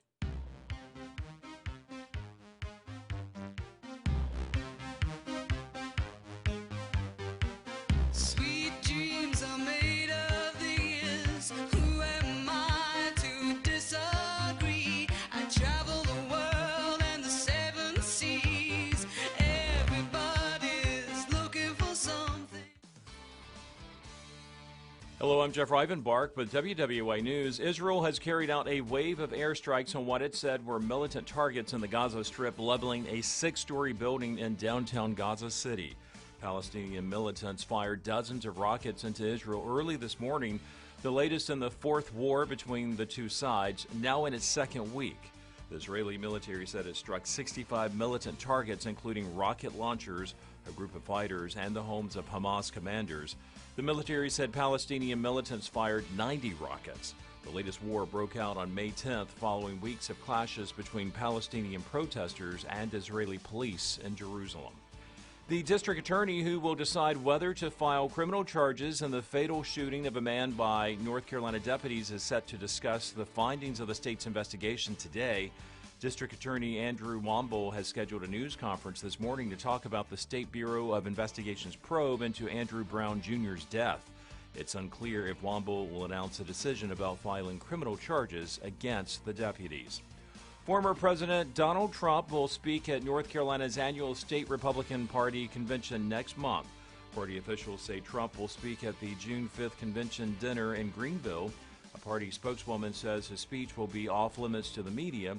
Trump has not yet announced a decision on running for president in 2024. And The Price is Right Live is returning to the Wilson Center stage this September. The live stage show version of the show will be in the Port City for 2 shows, September 7th and 8th at 7:30 each night. Tickets go on sale online to Cape Fear stage members tomorrow at 10 o'clock. Tickets go on sale to the general public on Friday at 10 o'clock. For more on these stories, head over to WWAYTV3.com. I'm Jeff Rivenbark. Have a great day.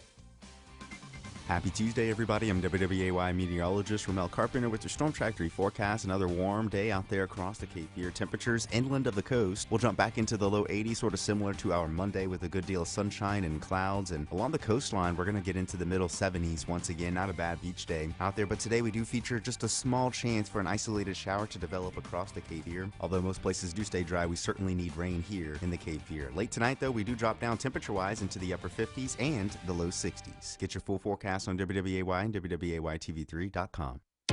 This news and weather is brought to you by Two Men and a Truck. For your free quote, go to twomenandatruck.com. twomenandatruck.com.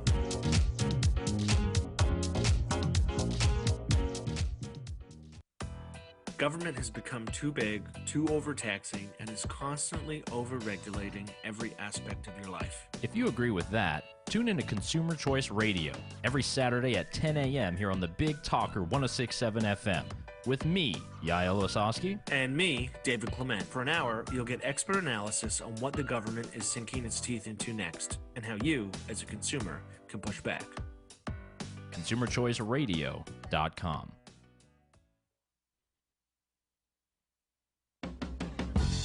Some people call me the space cowboy. Yeah. Some call me the gangster of love. Some people call me Maurice. 'Cause I speak of the pompatus. All right, as we head into the second half of our program here this morning, our call-in number is 910-299-7535.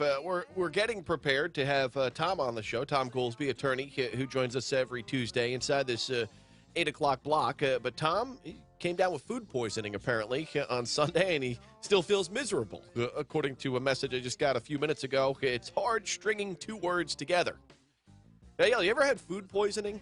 I sure have. Yeah. I've had it, especially at the summer camps. That's a bad thing. It can definitely test you, and you think a vaccine reaction is bad, but food poisoning is another level. I mean, I had food poisoning once that I can recall, and I was on a cruise ship.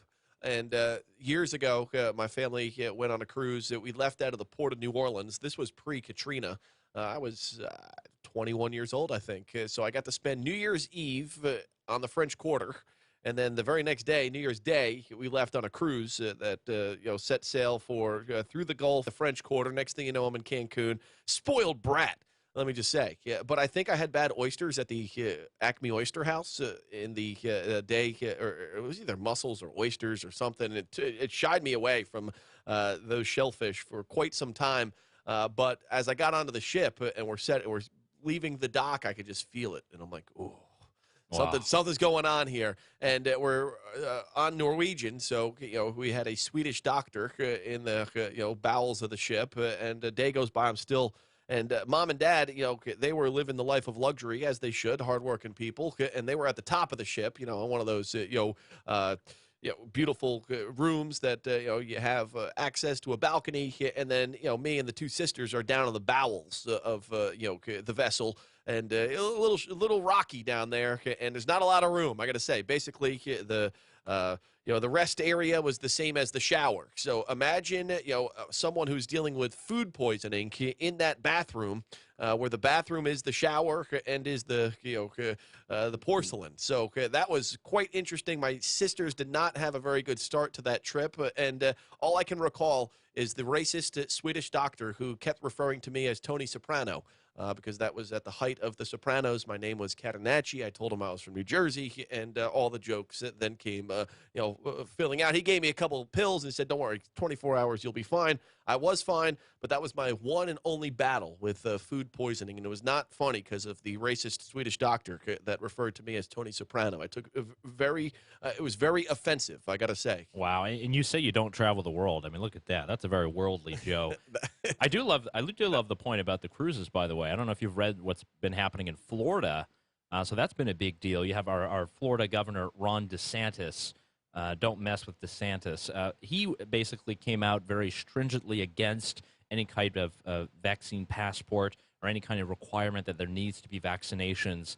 And he's actually in a fight with the cruise industry. Norwegian, actually the same one that you mentioned, they've threatened to take their cruise ships out of Florida, go somewhere else. Hey, could be good for North Carolina, who knows? But that's a very big deal. They want to be able to require vaccinations of their employees and people who go on the ship. It's kind of a back and forth. It's crazy to see. This is kind of our world that we're living in. Yeah, it's because you get crossed up there because we were just speaking in the top of the show about the mandates getting lifted here in North Carolina as it relates to the masks, and business owners, by and large, just saying, hey, we're going to go this way or that way, but we just like the fact that we have a choice and we have the decision rights to decide, what we want to do in our business, what quote unquote international, but hugging our coastline and using our ports of entry to stock their cruise ships with American tourists who want to go vacation. So it does get kind of complicated right there because a lot of these businesses, as I said, Norwegian among others. What do they have? Kind of off, the U.S. type of business practices. A lot of their money is stashed in the Caribbean and other countries around the world. Up and down. Taxes are much lower. The rules are less stringent. But a lot of this really comes and stems from whom? From the CDC and their requirement. They're saying that everybody got to be vaccinated 100% if you're even to touch the cruise ship, and that's something that Ron DeSantis is totally against. And again, we've had an entire year of stumbles by the CDC. I think there's now a lot of skepticism of these agencies. Just because you got a 3-letter name does not mean that you're the smartest in the room. There's a lot of mistakes that they've made from day one, whether it be monopolizing the testing, so we never had widespread testing, to kind of dithering on the vaccines with the FDA, waiting for a while. And we still don't even have full approval of the vaccines, which I think at this point is pretty ridiculous considering the hundreds of millions of people who've had them. So there's a lot of issues with this.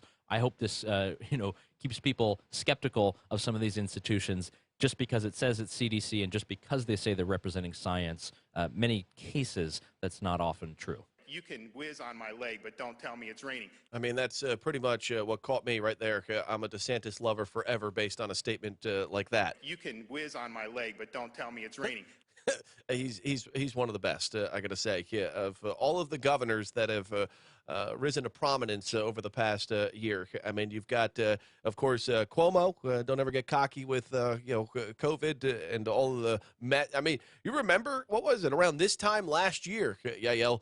Andrew Cuomo was like the leading poller, getting the leading support for maybe the Democratic nomination for president of the United States. All of the things that we've seen over the course of the last year, I think that may top the list as far as ridiculousness that we heard from the media as it relates to their love infatuation. Who is a bit of a freak, from what I understand, based on his piercings that the governor has. That he is a little weird. Obviously, about 15 women have come out and have since made that claim.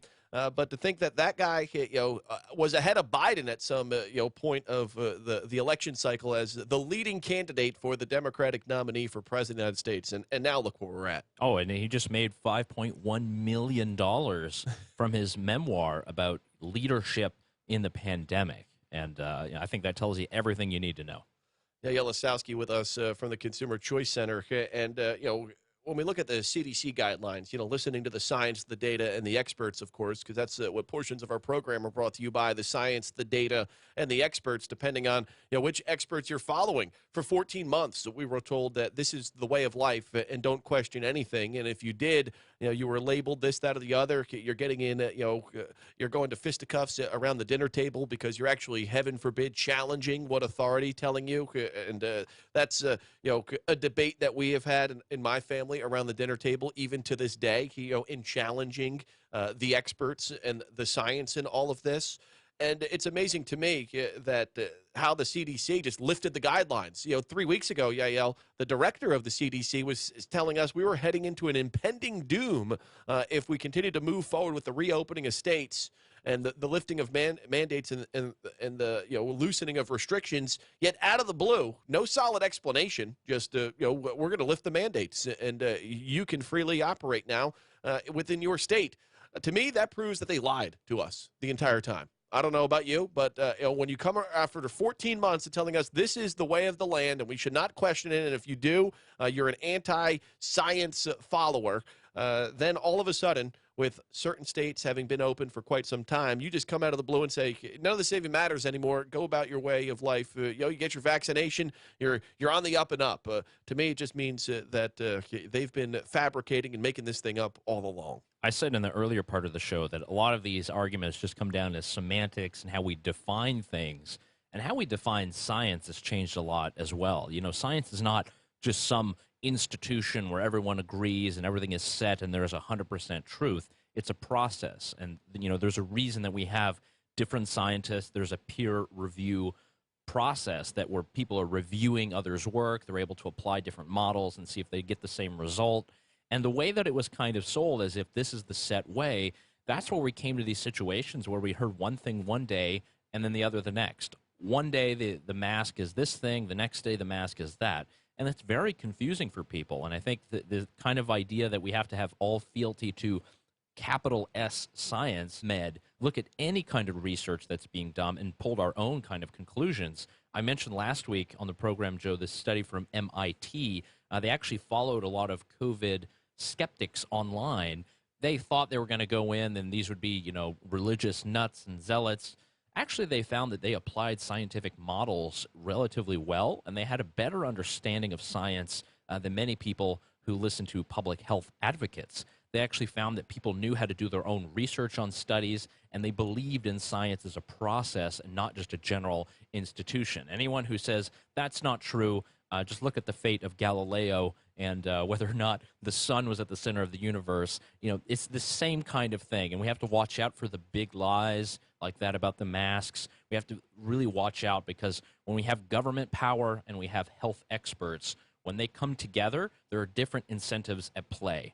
And I think that's why we have to be skeptical. We have to continue to have research, no doubt, but new research comes out every single day that's more promising. I mean, all these things that we're talking about now, Joe, in terms of schooling and everything, we had studies a year ago from Israel. We had studies a year ago from the UK. So it's more about politics than really it has to do with science. I'm going to go with my conclusion based on my study of all of this, my scientific study over the course of the past 12 months. I'm living science, in fact, approaching my 1-year survival anniversary of COVID, a virus, of course, that has about a 99% survival rate for middle-aged men that are generally healthy. we'll be celebrating a huge party, by the way, atop the Merkinson building. We're going to have a rooftop party come Father's Day weekend, because that's when I contracted COVID. Went to Myrtle Beach to get it. Not the only thing people get in Myrtle Beach, I'll tell you that. It's the only thing I've ever gotten from Myrtle Beach, other than a hangover. Nonetheless, what I've figured out over the past year is that everything the system tells us is BS. How about that? That's my scientific conclusion, my hypothesis, that everything that the system tells you is complete BS. Yeah, I think Galileo would agree. And, centralized institutions, what is their incentive? Their incentive is to maintain power no matter what. And that's why it's dangerous when you have doctors who might come out and criticize. There are all kinds of doctors groups that came out and, they're all labeled wackos and kooks and crazies. But, within that, there's a kernel of truth. There always is. It's much the same. That's why it's good to have public debate. That's why it's good to have free speech. It's a very problematic trend to see that people are getting their videos taken down or their posts deleted because they mentioned something that, basically we're going to be told is true in 6 months, but at the moment we don't have the CDC edict on it. That's the most problematic part because, again, truth does not belong to the government. Truth does not belong to one agency. It belongs to all of us, and it's basically our own ability to research, to find the facts, to better inform ourselves. We're 11 minutes in front of the hour here on the Big Talker FM. If you'd like to call in, our number is 910-299-7535. It's a dumpster fire. I get up in the morning and look at Jill and say, where the hell are we?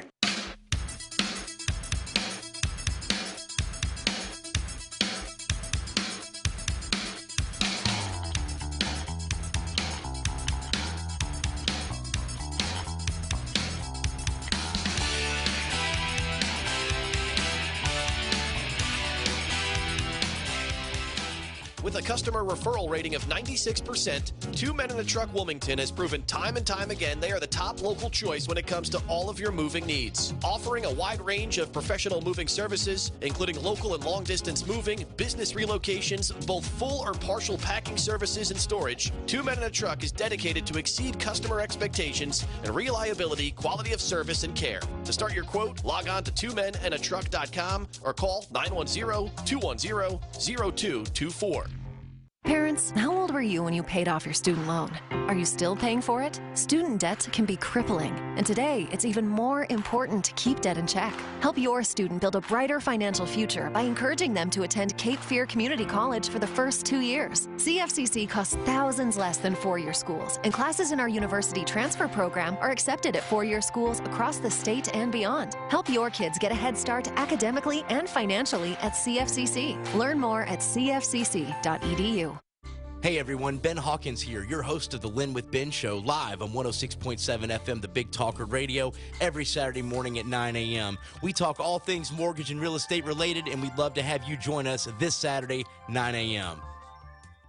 As Wilmington's leader in restorative and regenerative medicine, the Frank Institute specializes in health optimization. Simply put, we use in-depth evaluations and lab testing to determine the best treatments for each patient. So whether you're suffering from an unseen hormonal imbalance or a simple vitamin deficiency, the Frank Institute is ready to get you back to better living. Call us at 910-679-8534 or fill out our symptom survey online at frankinstitute.com. Because at the Frank Institute, you live, we help. O'Leary's Automotive Repair has mobile O'Leary's Automotive Repair, a trusted, locally owned business since 2006. All right, spring is in full swing. There's no better time to freshen up your home than right now. And our friends at Blinds.com are giving you up to 35% off every single thing site-wide. It's simple. You order online, free shipping, guaranteed perfect fit, whether you're a do-it-yourselfer or you allow them to handle the install. Just go to Blinds.com right now to shop their brand new deals, perfect for your spring home refresh, with up to 35% off everything: blinds, shades, interior shutters, and even outdoor shades. Rules and restrictions may apply. Have you heard of PassiveInvesting.com? PassiveInvesting.com is a national private equity real estate firm acquiring high-quality, cash-flowing real estate for our network of passive real estate investors. We have an offering available to invest right now in an institutional-level modern apartment community in Orlando, Florida. Only available to independently verified accredited investors. Visit PassiveInvesting.com for more details on how you can join the Passive Investor Club today.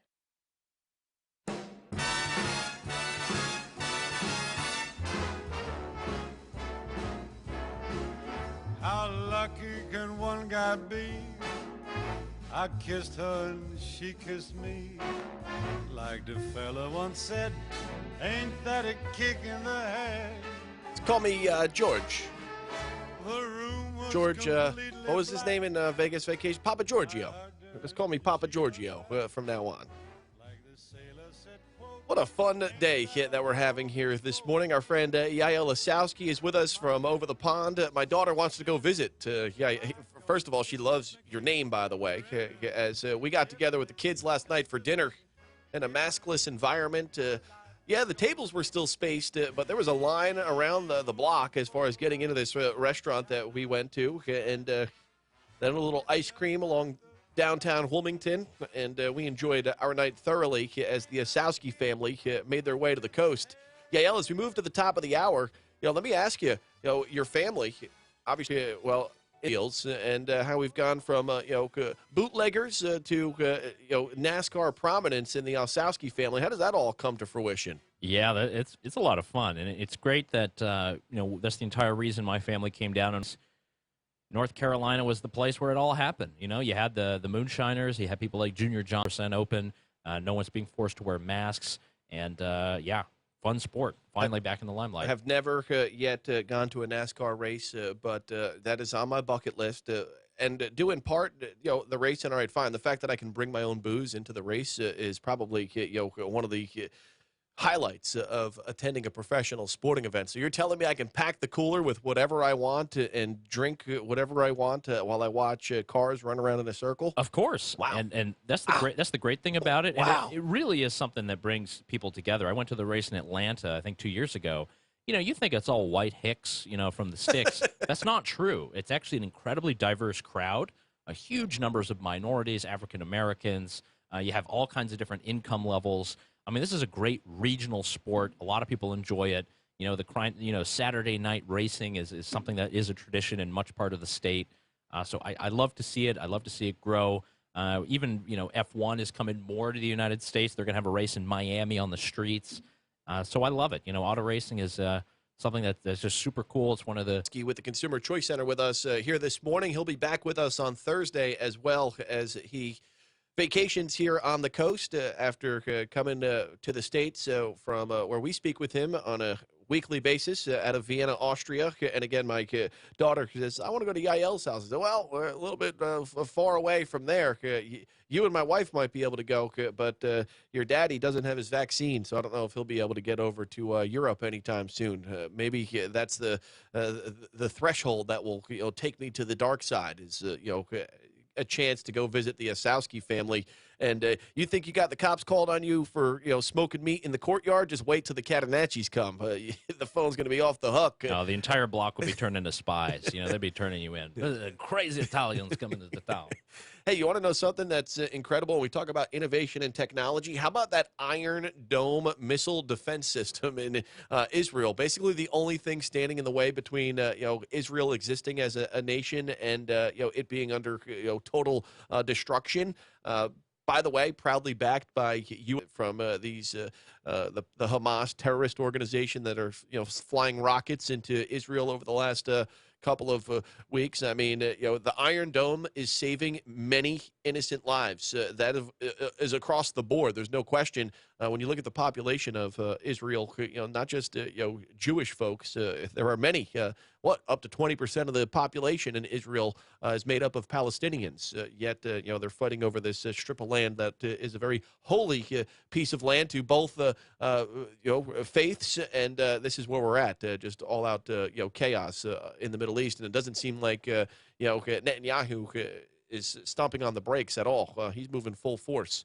My question is, what is the Associated Press doing with an office in a building that is housed by a terrorist organization? Yet we saw how the narrative shook out over the weekend. Was, of course, how dare the Israelis target a building that features and houses journalists? Oh, yeah, by the way, I forgot to tell you, the entire 3 floors at the top of the building is dominated by a terrorist organization. But let's save the journalists. That's why we gave you a warning to get the hell out of Dodge, because we're coming in hot as we move up into the top of the hour. Maybe we can address the situation going on in the Middle East, and why now, of all times, are we seeing rocket fire going back and forth amongst groups of people who've been fighting since dirt was invented. We'll get to that conversation when we get back, or maybe we'll stray off in a different path. Who knows? That's the beauty of what we do for a living here on the Big Talker 106.7 FM. By the way, the most listened to, entertaining, and informative program across southeastern North Carolina.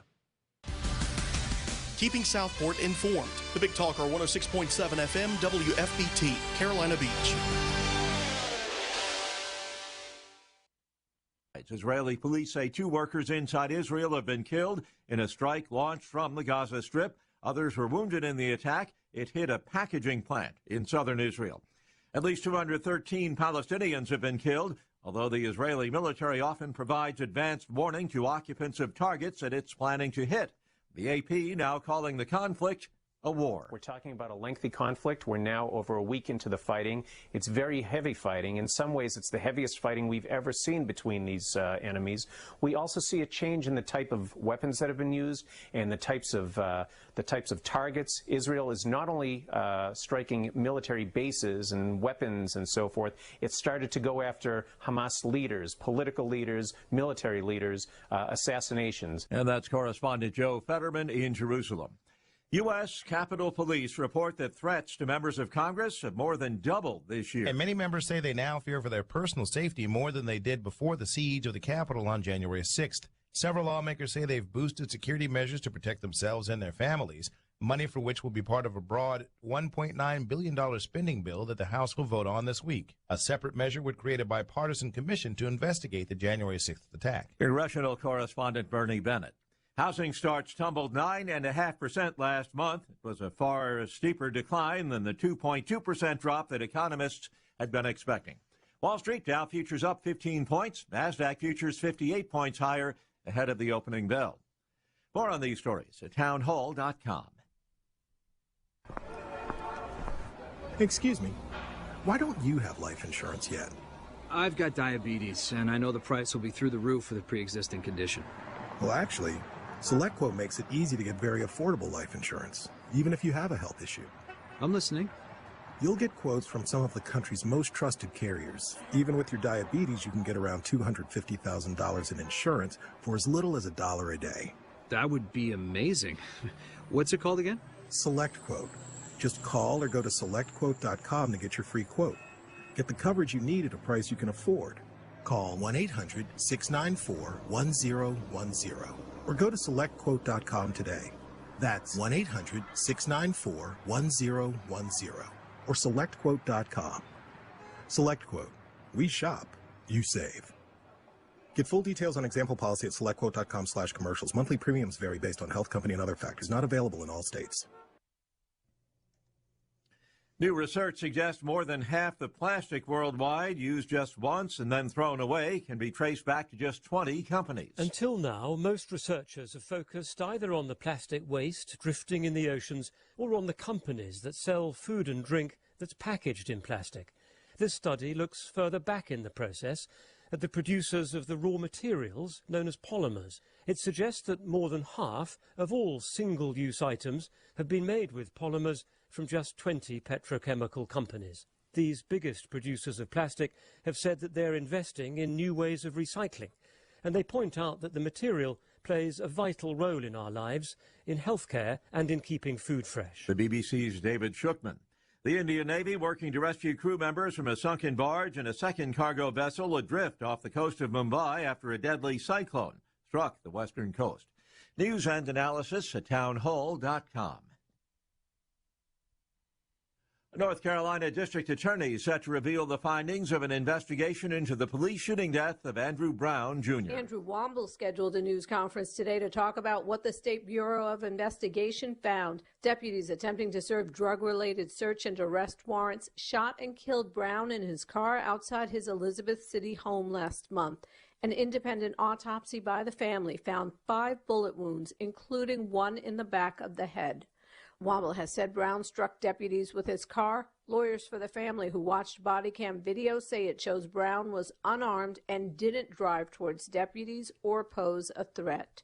I'm Julie Walker. State mask mandates for those fully vaccinated against COVID-19 are being lifted across the country, although not in every state just yet. The major retailers, including Target, Walmart, and CVS, are following suit. More on these stories at townhall.com. The champ is here! The champ is here! The champ is here! The champ is here! Let me tell you something you already know. The world ain't all sunshine and rainbows. It's a very mean and nasty place, and I don't care how tough you are, it will beat you to your knees and keep you there permanently if you let it. You, me, or nobody is gonna hit as hard as life. But it ain't about how hard you hit. It's about how hard you can get hit and keep moving forward. How much you can take and keep moving forward. That's how winning is done. When the moon hits your eye like a big pizza pie, that's amore. When the world seems to shine like you've had too much wine, that's amore.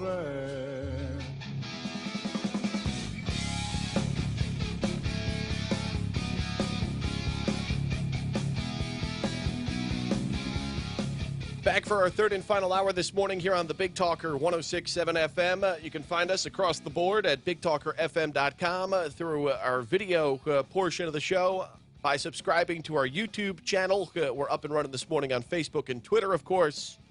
Our mobile app available as well to those who utilize the iPhone or Android devices. Just search Big Talker 106.7 FM and pick up our live audio feed from your handheld device.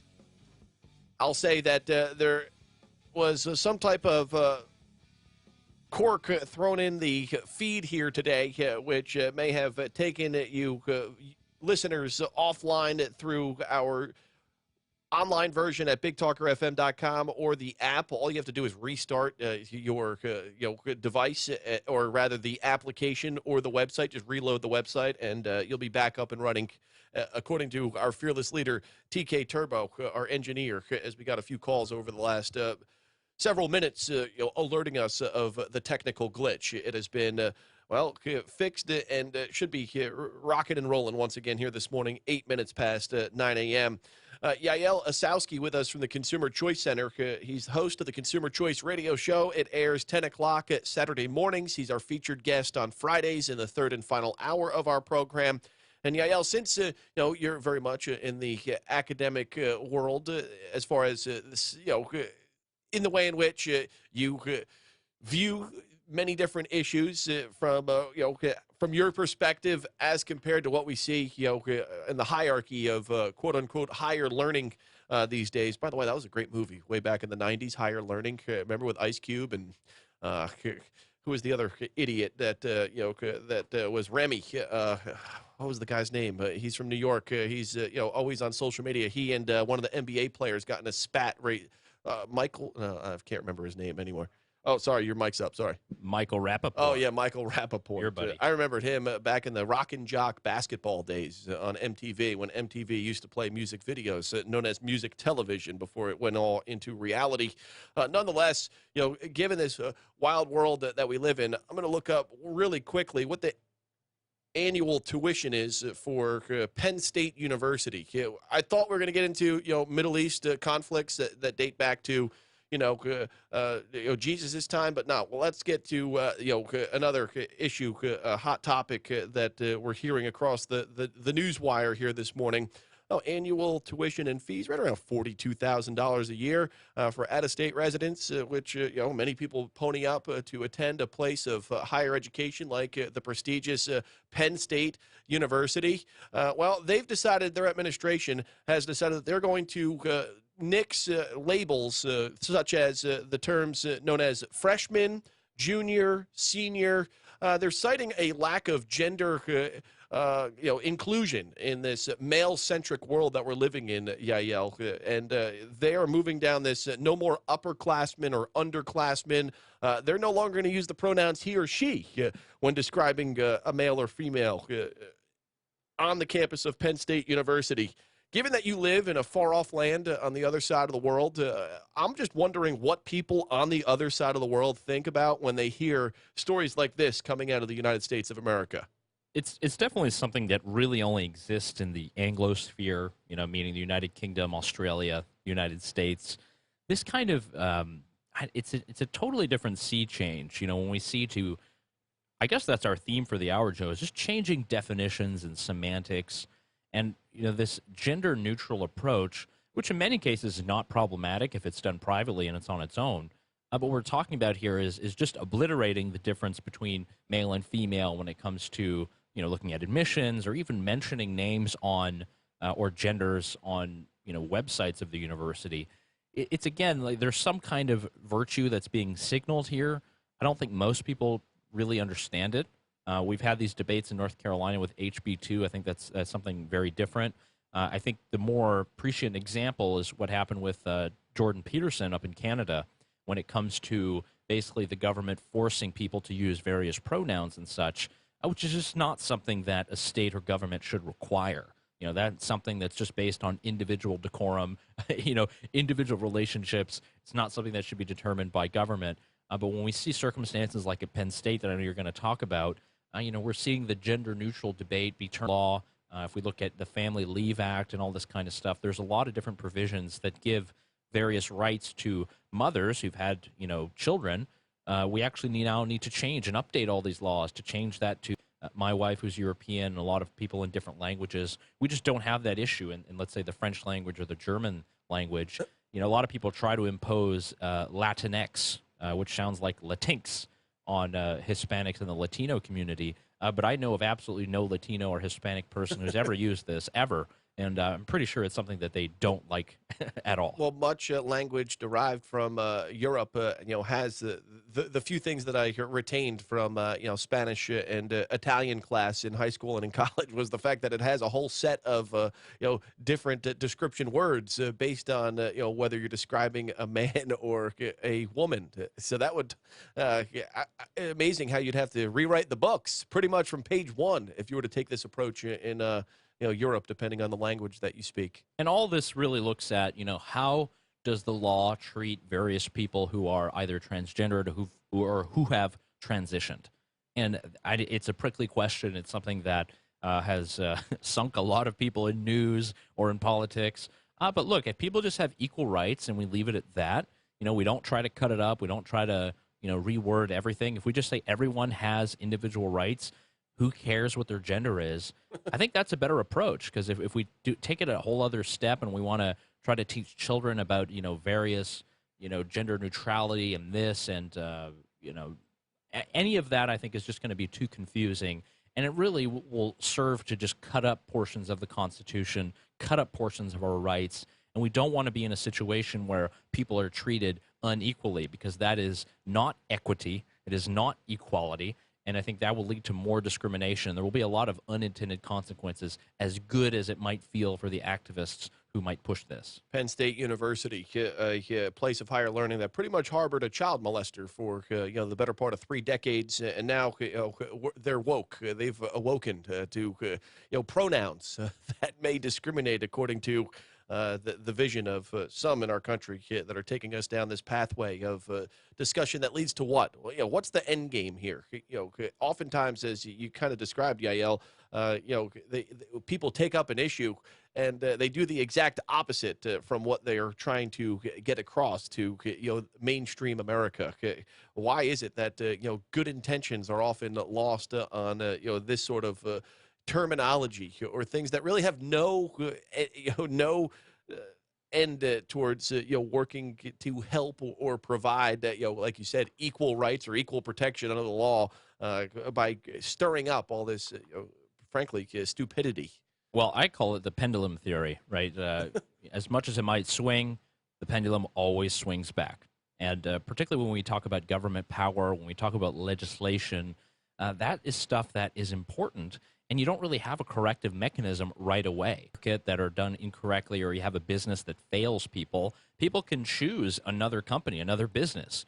There's great advertisers on this station, on this program. They offer great products. they do so better than their competitors. And people are able to choose between them. They have free to become a citizen of the Republic of Ireland, or that I want to, I don't know, go back up to Canada, or I want to go to Mexico. Some of us who are dual nationals have that right, but many others don't. And that's what's so problematic about many things in legislation is they're essentially permanent. They don't give people choice. And in many ways, again, the things that impact people, we have to think about costs, not just in terms of money, but what is the opportunity cost? If government spends its time focused on this, it's not focused on stimulus and recovery. It's not focused on poverty. Do we care about poverty, or do we care about which gender of person is applying for benefits under poverty? It's that stuff that's important. And where your government spends time, where it passes bills, that is where your kind of country is putting a lot of its eggs, if we're able to use that term. And it's problematic to see that we're in these gender debates at state universities. There's a lot of things about Title IX and looking at state universities and whether or not they're subject to the Constitution. Look, we know that this is a bad path. And if we start to shred up equal rights, we don't treat people as equity, we do not give them equality of opportunity, I think that really spells bad, not only for our institutions, but all of us, whether we have daughters or sons, whatever we have in the future, I think it could be very bad. We're 17 minutes past the hour here on the Big Talker FM. You just heard the voice of our friend Yael Ossowski. He's in studio with us today. He'll be back with us on Thursday of this week, and looking forward to the conversation as he vacations here along the coast. He typically joins us on Fridays during the 9 o'clock hour. Yael, in addition to, of course, the program that you host here on the Big Talker, Saturdays at 10 a.m., and as part of the global grassroots movement for consumer choice, your radio show now also airs north of the border in the home of your co-host and David Clement. How did that all work out as far as finding another radio station that would pick you up to run an hour of programming each week? Jeez, who would do that? Yeah, it wasn't too difficult. I think Big Talker has established itself as a great brand, and we were able to say, look, this is our base station. We have this content. We'd love to be able to air it. There aren't too many radio shows that can do things across North America that can have content that appeals to both Americans and Canadians. I think that's what we offered. And Saga 960 up there outside of Toronto accepted it, loved our content. They have a great team up there. And they promote a lot of Big Talker content as well. So I think it's pretty cool to have international collaboration from this Wilmington studio all the way to north of the border. So, the people from Canada don't just come down here and crowd out the Wilmington beaches. They also form media partnerships. So I think that's good. Terrible drivers, by the way, those with those Quebec license plates. Terrible drivers, worse than Floridians. You mix them both. We just want to make sure that you can see the license plate. It says "Je me souviens." Yeah. I remember. That's what we want. And they are driving probably 35 miles an hour in the left lane. We're 18 minutes past the hour now here on the Big Talker. Yael Ossowski with us. Yael, while we're talking news north of the border, how about that pastor out there in Alberta, which is a very different area as compared to Toronto, Ontario, which is what many people consider the news that we follow comes from that region of Canada. Alberta, give us just a description of what that region is like north of the border. Obviously, you had the Keystone XL pipelines, which means they're tapped into various natural resources that they've been working diligently with the U.S. to complete down through the spine of our country and into the refineries in Texas. That was axed on day one, by the way. A reminder for those Joe Biden voters out there, when we talk about Alberta and their way of life as compared to a very much different political scenario that plays out in Ontario, just give us a little backdrop on that. Yeah, Alberta is basically the Texas of Canada. I mean, this is where the Cowboys hang out. They have their own Calgary Stampede every year, and it's a huge oil-producing province. I mean, it's essentially the richest province in terms of resources. Just looking at the oil, they have a lot of lumber up north as well. And this is the area where you tend to have more conservative politics, but not in the big cities. You have the big cities like Calgary and Edmonton, and there you have more progressive politicians, and they're the ones who are very stringent about some of the COVID rules. And, Alberta is its own place. It's very different. Canada is not the same in the United States, that you have such a united culture. We have the French-speaking population like myself, and then we have people out west in British Columbia, much more hippies, and then the business folks out there in Ontario and Toronto, and then you get the fishermen all the way out east in Newfoundland and Nova Scotia and the like. Now, Alberta is its own crown jewel. I mean, this is where the money is made. This is really how the Canadian dollar in recent years was very strong. It's since Trudeau's time has kind of gone into the toilet, unfortunately, so not a good time for the Canadian dollar. But in Alberta there, what they've had is, with this pastor, the regulations that were put at the city level meant that no church services at all could be put together, and they were able to sic the police on them, and that's why the pastor was unfortunately arrested. And I know there's a lot of appeals and media organizations that have been watching it, but it's strange to see because normally Alberta is a fairly conservative place. It tends to be very religious as well. That's why I say it is the Texas of Canada. But to see that is just very strange. I know for a lot of Americans watching, it must be crazy to think that out there in Canada it's happening, but you never know. It's a crazy different place, and I think COVID stuff has really left our institutions in a tear. Well, I think, too, given the fact that the guy originally is from Poland and says he lived under the iron fist of the Soviet Union and communism, I think that strikes a chord with people, given that, we've seen massive overreach over the past, 15 months, the fear and the slippery slope that history has provided us, a pathway to kind of see how things play out. Are we to that point here in the United States? Well, some would argue we're right on the cusp of it. Others will say, well, we were here to help out the collective over the past year. Well, when they told us 15 days to flatten the curve, that's one thing. 16 months later is something completely different. Where we're going, given the efforts by the Biden administration to keep these sweeteners in place, to try and make the claim that these incentives to not get back to work is a root cause of the situations many small business owners are having with a labor shortage. I think this all fits into the puzzle here as far as this conversation that we're having, on a macro level as to which direction this country is moving towards. And it also seems as if the political left, when they have their agenda, they stick very much to it. They tell you what they're going to do, and they try and get it all done in the limited time that they have a majority in our Congress within Washington, D.C. They want to bring a more centralized way of life to our country, one that many people are just not ready to swallow that pill, which is why many people, even many folks that you would think have that left-leaning ideology, you see many people taking that red pill and saying, you know what, maybe this isn't the best way for us. And in fact, just after the bottom of the hour, we're going to speak with a well-known chef out of Los Angeles. His name is Chef Andrew Gruel, and he made his bones, of course, in the restaurant industry. He has a well-known seafood franchise restaurant out on the left coast. Also has one on Hilton Head, I just learned. And he has been very vocal on social media in regards to these restrictions and situations that have been put in place by the government, particularly in the state of California. And now dealing with a labor shortage. Small businesses are in a tough spot. Calls to raise the minimum wage to $15. Going to see an increase in taxes potentially, all in the while trying to get enough people on their payroll to serve the customers that they need to have in order to keep their businesses open. Chef Gruel is going to provide us some good insight this morning in just about 15 minutes or so in regards to the labor shortage, the increase in the cost of business for those small business owners out there, and how he's kind of navigating that very difficult life that many of us are living through in regards to what it takes to be an entrepreneur, to live out your dream, to carry products that people love to consume. And, how government has gotten in the way of that for the better part of the last 16 months, with more on the horizon if you listen to Grandpa Joe speak and some of the policies that he wants to put out there. We're 24 minutes past. If you want to call in, our number is 910-299-7535. Welcome back, my friends, to the show that never ends. We're so glad you could attend. Come inside, come inside. There behind the glass stands a real blade of grass. Be careful as you pass. Move along, move along. Come inside, the show's about to start. Guaranteed to blow your head.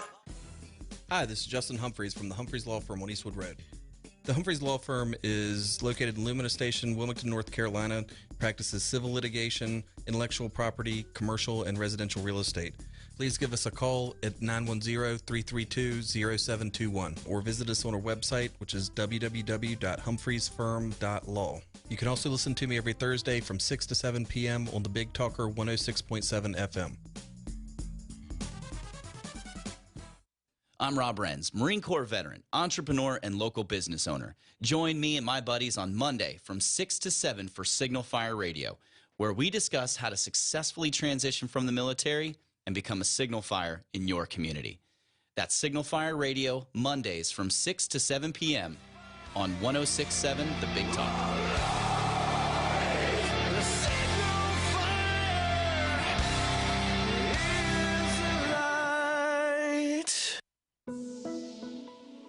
We wouldn't sell you a dining room table, so don't buy a medical device from a furniture store. US Med Express is Wilmington's leading supplier of Golden Technology lift and sleep chairs, carrying a variety of models in our showroom at 1733 Dawson Street. Our chairs lead the industry in power lift recliner features and advances in technology. Our chairs are FDA certified as medical devices, which means it's 100% tax deductible and helps with a number of medical conditions, including arthritis, poor circulation, and sleep apnea. Give us a call today at 910-500-6162 or stop by and experience our chairs for yourself at 1733 Dawson Street. That's 910-500-6162. 1733 Dawson Street in Wilmington. US Med Express.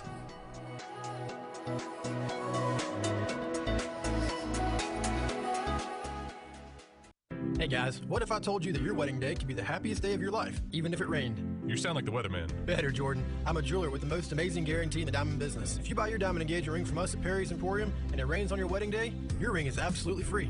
It's the Perry's Emporium Legendary Rainy Day Diamond Guarantee. No other jeweler in Eastern North Carolina has a larger selection of loose diamonds, diamond engagement rings, and wedding bands than Perry's Emporium, all at the guaranteed lowest price. Perry's Emporium in beautiful Barclay Commons behind Henry's, and on the web at perrysemporium.com. We'll see you when you get here.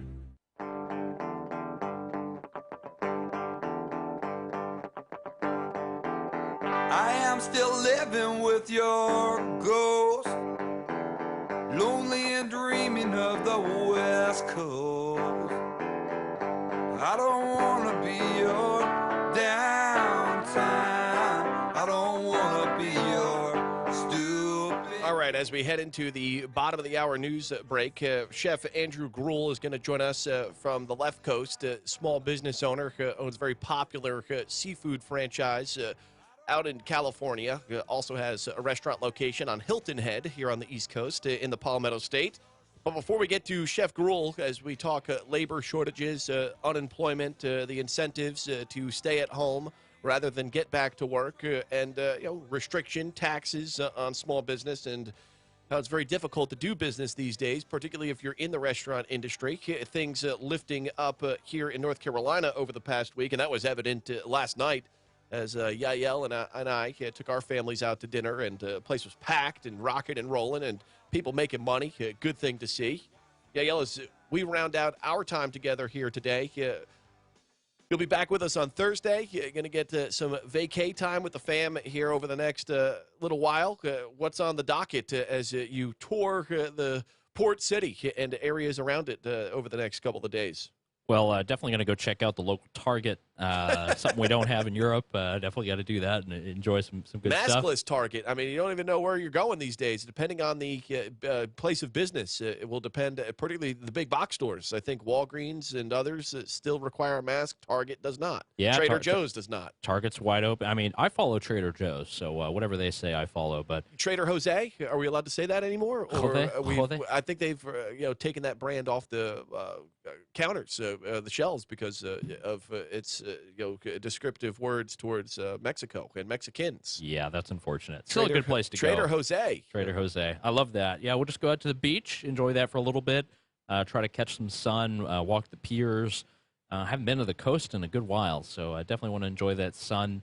Hopefully we'll have a bit more tomorrow. It's a bit overcast today. Might be good for that, the pigment of your skin might help out with those clouds today, because the sun burns here. So let's make sure we're SPF 30 at least this afternoon. Thank you for reminding me that my French-Canadian skin is much too white and pale. But yeah, hopefully can get a little bit of color, enjoy the sights and sounds It's a great city to be in, Wilmington. You guys are incredibly lucky to live here. Thank you so much for having me on the program, Joe, to share a little bit and have some fun here in the morning and hopefully provide some entertainment and info for the listeners. And we look forward to getting you back here on Thursday. We'll have a more extended version of the Consumer Choice Radio Show. We bring it to you Saturday mornings at 10 a.m. here on the Big Talker, but Thursday he'll be back with us before he departs the port city on Friday morning. And Yael, you've got a great family. Our daughters even got together and got along yesterday. Yeah, there was no craziness and no outbreaks or anything like that. So how about that? Even dealing with the language barrier, how about that? Two small children could figure out how to play hide and seek without being able to communicate verbally with one another. It's just beautiful to see. That's what I love to see. Kids actually provide us so much knowledge. Joe, we'll probably start our own parenting podcast at some point together, but yeah, that was great to see them play together. Oh, and I saw the other day a heartbreaking video, a heart-swelling video, I should say. It was a little 6-year-old who just overcame lymphoma, and as he enters his hallway of the classroom and the schoolhouse that he goes to, the entire school lined the hallway and were cheering him on. Talk about kids and knowing how they can persevere through so much. I think us adults can probably learn a thing or two from kids and the hurdles that they face, particularly kids in our society that don't grow up with parents, and how even in this country and across the world, the kids that have the highest hurdles to climb and leap over, that they can still do it. And capitalism, by the way, has a little bit to do with that as well, along with people that do show love and support along the way to try and instill a foundation for these kids. It's amazing how children can persevere in the toughest of circumstances. And especially, you look at the creativity of young children, and a lot of that is squashed when they're put into institutionalized settings and made to memorize books. Unleashing that creativity is really important. I know a lot of your listeners are very attuned to that. I know there's a lot of great materials that have come up. There's a lot of people who try alternative models of education, great private education that exists. Much of it illegal in parts of Europe. You can't homeschool, can't have too much private education, but really good. And what the incentives are. And the better that we can improve those, the better the lives of our children will be. And it means that our tomorrows will be better, Joe. Instead of ranting and raving on the radio in 10 years, who knows? It'll all be lollipops and butterflies. I think of all the poor decisions made over the past year and a half, and there were many, I think the decision to force kids to stay home remains the most inexcusable and consequential when we talk about unleashing that creativity. Yael, thanks so much, my friend. Enjoy your day out here in the parts of southeastern North Carolina. Cheers, Joe. Thank you so much. All right, we've hit the bottom of the hour. When we get back, Chef Andrew Gruel is going to join us from the left coast, the owner of a well-known seafood franchise down out on the Southern California, also with a restaurant here on the East Coast in Hilton Head. We'll be talking about the labor shortage, the unemployment benefits that continue to come in from the federal government, more and more states turning that federal money away. We touched on that a little earlier today. Look forward to having Chef Gruel with us after the break here on the Big Talker FM.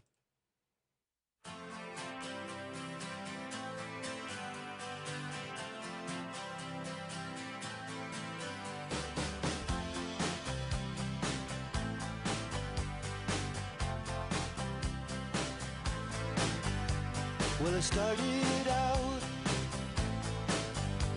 down a dirty road. Started out all alone, and the sun went down as I crossed the hill, and the town lit up. The world got still. I'm learning to fly, but I ain't got wings. Coming down is the hardest thing. Hello, I'm Jeff Rivenbark with WWA News. Israel has carried out a wave of airstrikes on what it said were militant targets in the Gaza Strip, leveling a 6-story building in downtown Gaza City. Israeli military said it struck 65 militant targets, including rocket launchers, a group of fighters, and the homes of Hamas commanders. The military said Palestinian militants fired 9 by North Carolina deputies is set to discuss the findings of the state's investigation today. District Attorney Andrew Womble has scheduled a news conference this morning to talk about the State Bureau of Investigation's probe into Andrew Brown Jr.'s death. It's unclear if Womble will announce a decision about filing criminal charges against the deputies. Former President Donald Trump will speak at North Carolina's annual state Republican Party convention next month. Party officials say Trump will speak at the June 5th convention dinner in Greenville. A party spokeswoman says his speech will be off limits to the media. Trump has not yet announced a decision on running for president in 2024. And The Price is Right Live is returning to the Wilson Center stage this September. The live stage show version of the show will be in the Port City for 2 shows, September 7th and 8th at 7:30 each night. Tickets go on sale online to Cape Fear Stage members tomorrow at 10 o'clock. Tickets go on sale to the general public on Friday at 10 o'clock. For more on these stories, head over to WWAYTV3.com. I'm Jeff Rivenbark. Have a great day. Happy Tuesday, everybody. I'm WWAY meteorologist Ramel Carpenter with your Storm Track 3 forecast. Another warm day out there across the Cape Fear. Temperatures inland of the coast will jump back into the low 80s, sort of similar to our Monday with a good deal of sunshine and clouds. And along the coastline, we're going to get into the middle 70s once again. Not a bad beach day out there. But today we do feature just a small chance for an isolated shower to develop across the Cape Fear. Although most places do stay dry, we certainly need rain here in the Cape Fear. Late tonight, though, we do drop down temperature-wise into the upper 50s and the low 60s. Get your full forecast on WWAY and WWAYTV3.com. This news and weather is brought to you by Two Men and a Truck. For your free quote, go to twomenandatruck.com. twomenandatruck.com.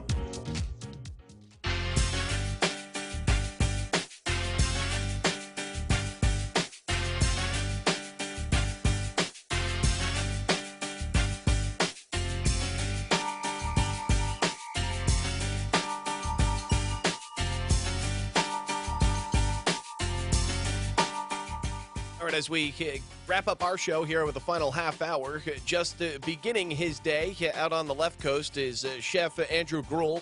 You may know him as a TV personality on the Food Network. He is founder, CEO, and executive chef of a popular seafood restaurant franchise based out of California. That's California, Huntington Beach, the restaurant known as Slapfish. Found out last time he joined the program that they have a restaurant here on the East Coast in Hilton Head Island in South Carolina. Chef Gruel, it's a pleasure, my friend, once again. I hope all is well this morning. Hey, thanks for having me. I appreciate it. And it's great to have you with us back on the program. You, of course, well known across the Food Network, but I think gaining more and more traction each day on social media. What's that like to be engaged in all sorts of conversations based on some of the posts that you make on a daily basis that stirs the debate up across our country? Well, I certainly have to mute some of the comment threads, but I try and stay as engaged as possible and have these open and honest conversations as both a business owner and somebody in the restaurant industry. Well, with that said, as a small business owner and the fact that we have moved forward with lifting a lot of the mandates and restrictions here in North Carolina. Last night, my family and I went out with some friends at a restaurant. The place was packed. Folks were maskless. There were some still separation within the tables. But all in all, there was a line around the door, and it was good to see. And I think, as the hectic world is in the restaurant industry, it looked like there was some organized chaos going on behind the scenes in the kitchen, out front with the staff. That's all in a good day's work, right, within the industry that, you call home? Certainly. I think that as everything comes back online, there's certainly a little bit of a shock to the system as things try and catch up with reality. So, I always ask guests right now, be patient as we staff up and get things back on, at cruising altitude. Well, small businesses are in a tough spot. There's no question. We've got a situation. I see, now hiring signs pretty much on every storefront window within your industry and many others. You've got, calls, of course, that are being made to raise the minimum wage to $15 an hour. We've got maybe an increase in taxes on the horizon, trying to beef up your staff to deal with the amount of people that want to come in and frequent your restaurant and get that service they're used to, along with the quality of food that you produce. This is a very interesting time and a very tough time for somebody like yourself that has to make decisions that impact the lives of others. Yeah, and it goes, even beyond those direct costs, right? We're seeing costs through the entire supply chain, from products to labor to every single, step along that chain of custody. significant increases, and it's a real interesting time. I'm curious to see how it's going to affect prices in the long term. Of course, they're saying that no, this is just a temporary issue, but I mean, we are seeing it across every commodity, across every item. And with that said, it seems as if the government just wants to continue to stick their nose kind of in your business. They're paying people not to work, and then in the same breath, they're telling us that they want to raise taxes to create jobs that people might want to go to. It just seems like we're hearing very contradictory messaging from our elected officials, and I'm sure times that by 10 in the state of California. Yeah, and what's that going to ultimately do to all of the businesses that do employ these people? Small businesses are, collectively the largest employer in the United States, and if each one of us starts to lose the ability to grow, and then furthermore perhaps shut down with higher taxes, higher wages, we try and increase the prices to pass that on to the consumer, but then the consumer doesn't want to pay it. And then they end up relegating to buying, the larger corporate items where they can have those economies of scale and they can sell something at a lower price, and they can. In an effort to get our people back to work, from your viewpoint as a small business owner and a restaurateur, how do you see? And what have you seen in regards to this, extra $300? Is it playing a big role in getting people, back to work? Isn't it? What's your view on this? A lot of those entry-level jobs, which are jobs for people who are just getting into the workforce, jobs for people who are bridging from one job to another, or even a secondary job, right? I mean, think California. What's the old age-old cliches, right? Every actor and actress is also a waitress or works in a restaurant. People are not taking those jobs, and that's the glue that kind of holds a lot of these businesses together. Are they careers? Not necessarily. Are they stepping stones? Certainly. But right now, those $300 on a someone who's working $15-20 an hour, that's enough for them to say, well, I'm going to kind of see this thing through, and I'm going to hold out through the summertime, and I'll wait till the fall to go back into the workforce. And with that said, for myself, as someone who worked in restaurants and through bars, pretty much at the end of high school, through college, and into my early 20s, I would say that if I'm a parent out there with working age children, I'm pushing work in your line of work to the nth degree. I think every American, you can make an argument that every American should do a year of civil service in our country, to serve our nation and give back. But also, I would say, in the world of small business, you learn the ins and outs. I mean, talk about all the positive things that come along with an entry level job into an industry like yours, and how you can take that and multiply it as you look to earn more and live a life of success in our country. I couldn't agree with you more, and I think I tweeted this probably a year ago where I said that every elected official should work 10 hours a week in a restaurant in the dish pit. It's incredibly important. You're learning people skills, you're learning time management, you're learning ethic, you're learning about showing up to work early versus on time. There's a huge difference. You're learning about, managing through difficult situations on the fly. That happen over and over and over again. Any environment where the human element really runs the show, right? 'Cause still in restaurants, no matter how much you mechanize it, it's always going to be a human business. You're going to run into those types of variables, and that's what makes us stronger and more resilient, and allows us to be able to grow as our own individuals. Chef, let me ask you about your 86 Struggle website in your effort to help restaurant workers, places like California, New York, particularly Manhattan. I mean, the lifeblood of their economy is the restaurant industry, and of course, a lot of those businesses have gone away, and in some cases permanently. We're talking about a good percentage of small businesses that are no longer existent in many places across the country due to the government shutdowns.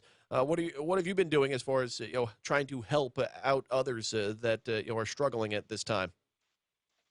Yeah, we started the fund 86 Restaurant Struggle to just help out of work struggling restaurant workers or small independent operators, food truck owners, et cetera. Really came off the last set of lockdowns here in California where they shut down outdoor dining, and there really were no unemployment benefits available at that point due to the misappropriation of so much money. within the unemployment system here in California. So we started this fund just to be able to, give a little bit of a lifeline to people, a little bit of a bridge to get from point A to point B so that they don't get caught up in the quagmire of debt and, compounded losses as we see that happens to so many young Americans, and then they try chasing their tail and running from it for decades sometimes. So that was the goal of the fund. And you've raised over $383,000 to this date at 86struggle.com. That's the number 86struggle.com.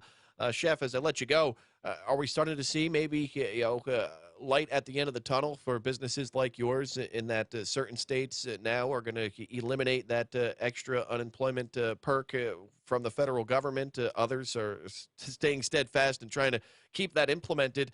But are we going to, as you said, I guess there's maybe some uncertainty still as far as where we're headed within your industry. And it's so sad because, so many people enjoy the things that you're able to provide, whether it be, of course, the great food or the atmosphere that, that is engaged upon when they enter Slapfish or many other restaurants across the country. I mean, that's what makes this country so great, the vast amounts of businesses like yours. And it's so sad to see these people struggle and, not to be able to find enough people to work the hours needed to provide the services that people expect.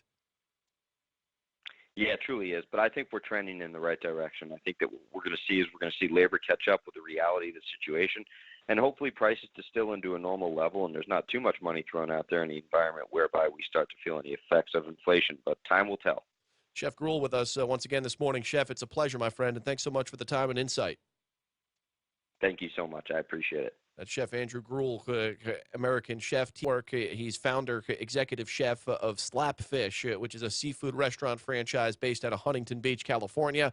They have an operation on the East Coast on Hilton Head down in the Palmetto State. And that's where we'll be headed in a couple of weeks as we take the family down to that area of the region with a little vacation on the horizon for myself and some of our friends. Minutes in front of the hour, if you'd like to call in as we wrap up our program for the day, the number 910-299-7535.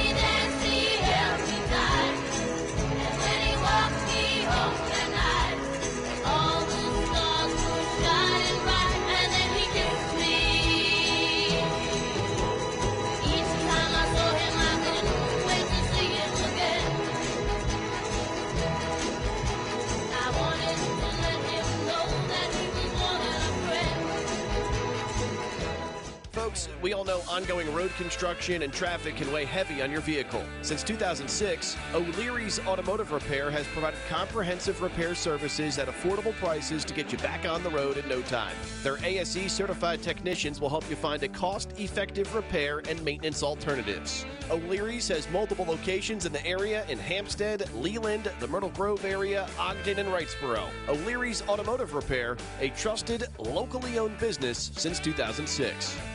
We interrupt to bring you this horrible news. Experts say we'll see larger numbers and different breeds of mosquitoes to wreak havoc on your backyard, making this year one of the worst. Anopheles and Culex variety of mosquito. Yeah. Experts also say there is only one defense against this onslaught. Call the Bugman from Bugno Pest Control. That's Mr. Bugno to you, pal. Bugno Pest Control's mosquito-killing formula keeps your yard bug-free. Call Bugno Pest Control, 910-367-2501, or visit BugnoPestControl.com. Take back your yard. Parents, how old were you when you paid off your student loan? Are you still paying for it? Student debt can be crippling, and today it's even more important to keep debt in check. Help your student build a brighter financial future by encouraging them to attend Cape Fear Community College for the first 2 years. CFCC costs thousands less than four-year schools, and classes in our university transfer program are accepted at four-year schools across the state and beyond. Help your kids get a head start academically and financially at CFCC. Learn more at cfcc.edu. Hi, I'm Dr. Gabe Frank of the Frank Institute, and I wanted to tell you about our IV vitamin, infusion, and hydration therapies. These IVs are the most effective treatment for vitamin and nutrition deficiencies available, and with our wide range of offering, your treatment can be tailored to your specific needs. Whether you struggle with hydration or nutritional deficiency, injury recovery, low energy, please feel free to check out our IV infusions today. Schedule an appointment at 910-679-8534 or check out all our treatment services at www.frankinstitute.com. Hey guys, what if I told you that your wedding day could be the happiest day of your life, even if it rained? You sound like the weatherman. Better, Jordan. I'm a jeweler with the most amazing guarantee in the diamond business. If you buy your diamond engagement ring from us at Perry's Emporium and it rains on your wedding day, your ring is absolutely free. It's the Perry's Emporium legendary rainy day diamond guarantee. No other jeweler in Eastern North Carolina has a larger selection of loose diamonds, diamond engagement rings, and wedding bands than Perry's Emporium, all at the guaranteed lowest price. Perry's Emporium in beautiful Barkley Commons behind Henry's and on the web at perrysemporium.com. We'll see you when you get here. I am State Farm Agent Rob Renz, and I want to help you get to a better place. Visit us online at ilminsurance.com. That's ilminsurance.com. Like a good neighbor, State Farm is there. Here, Thom Goolsby on the Joe Catenacci Show. People with common sense know that the entire theory of socialism is one big lie. The Big Talker 106.7 FM.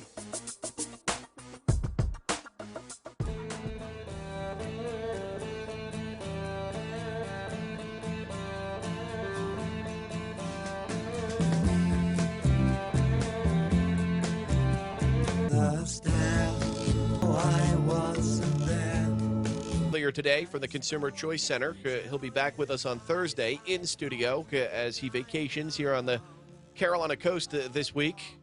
Great friend of the program. He's become a great friend off Consumer Choice. You can find out more about their work at consumerchoicecenter.org.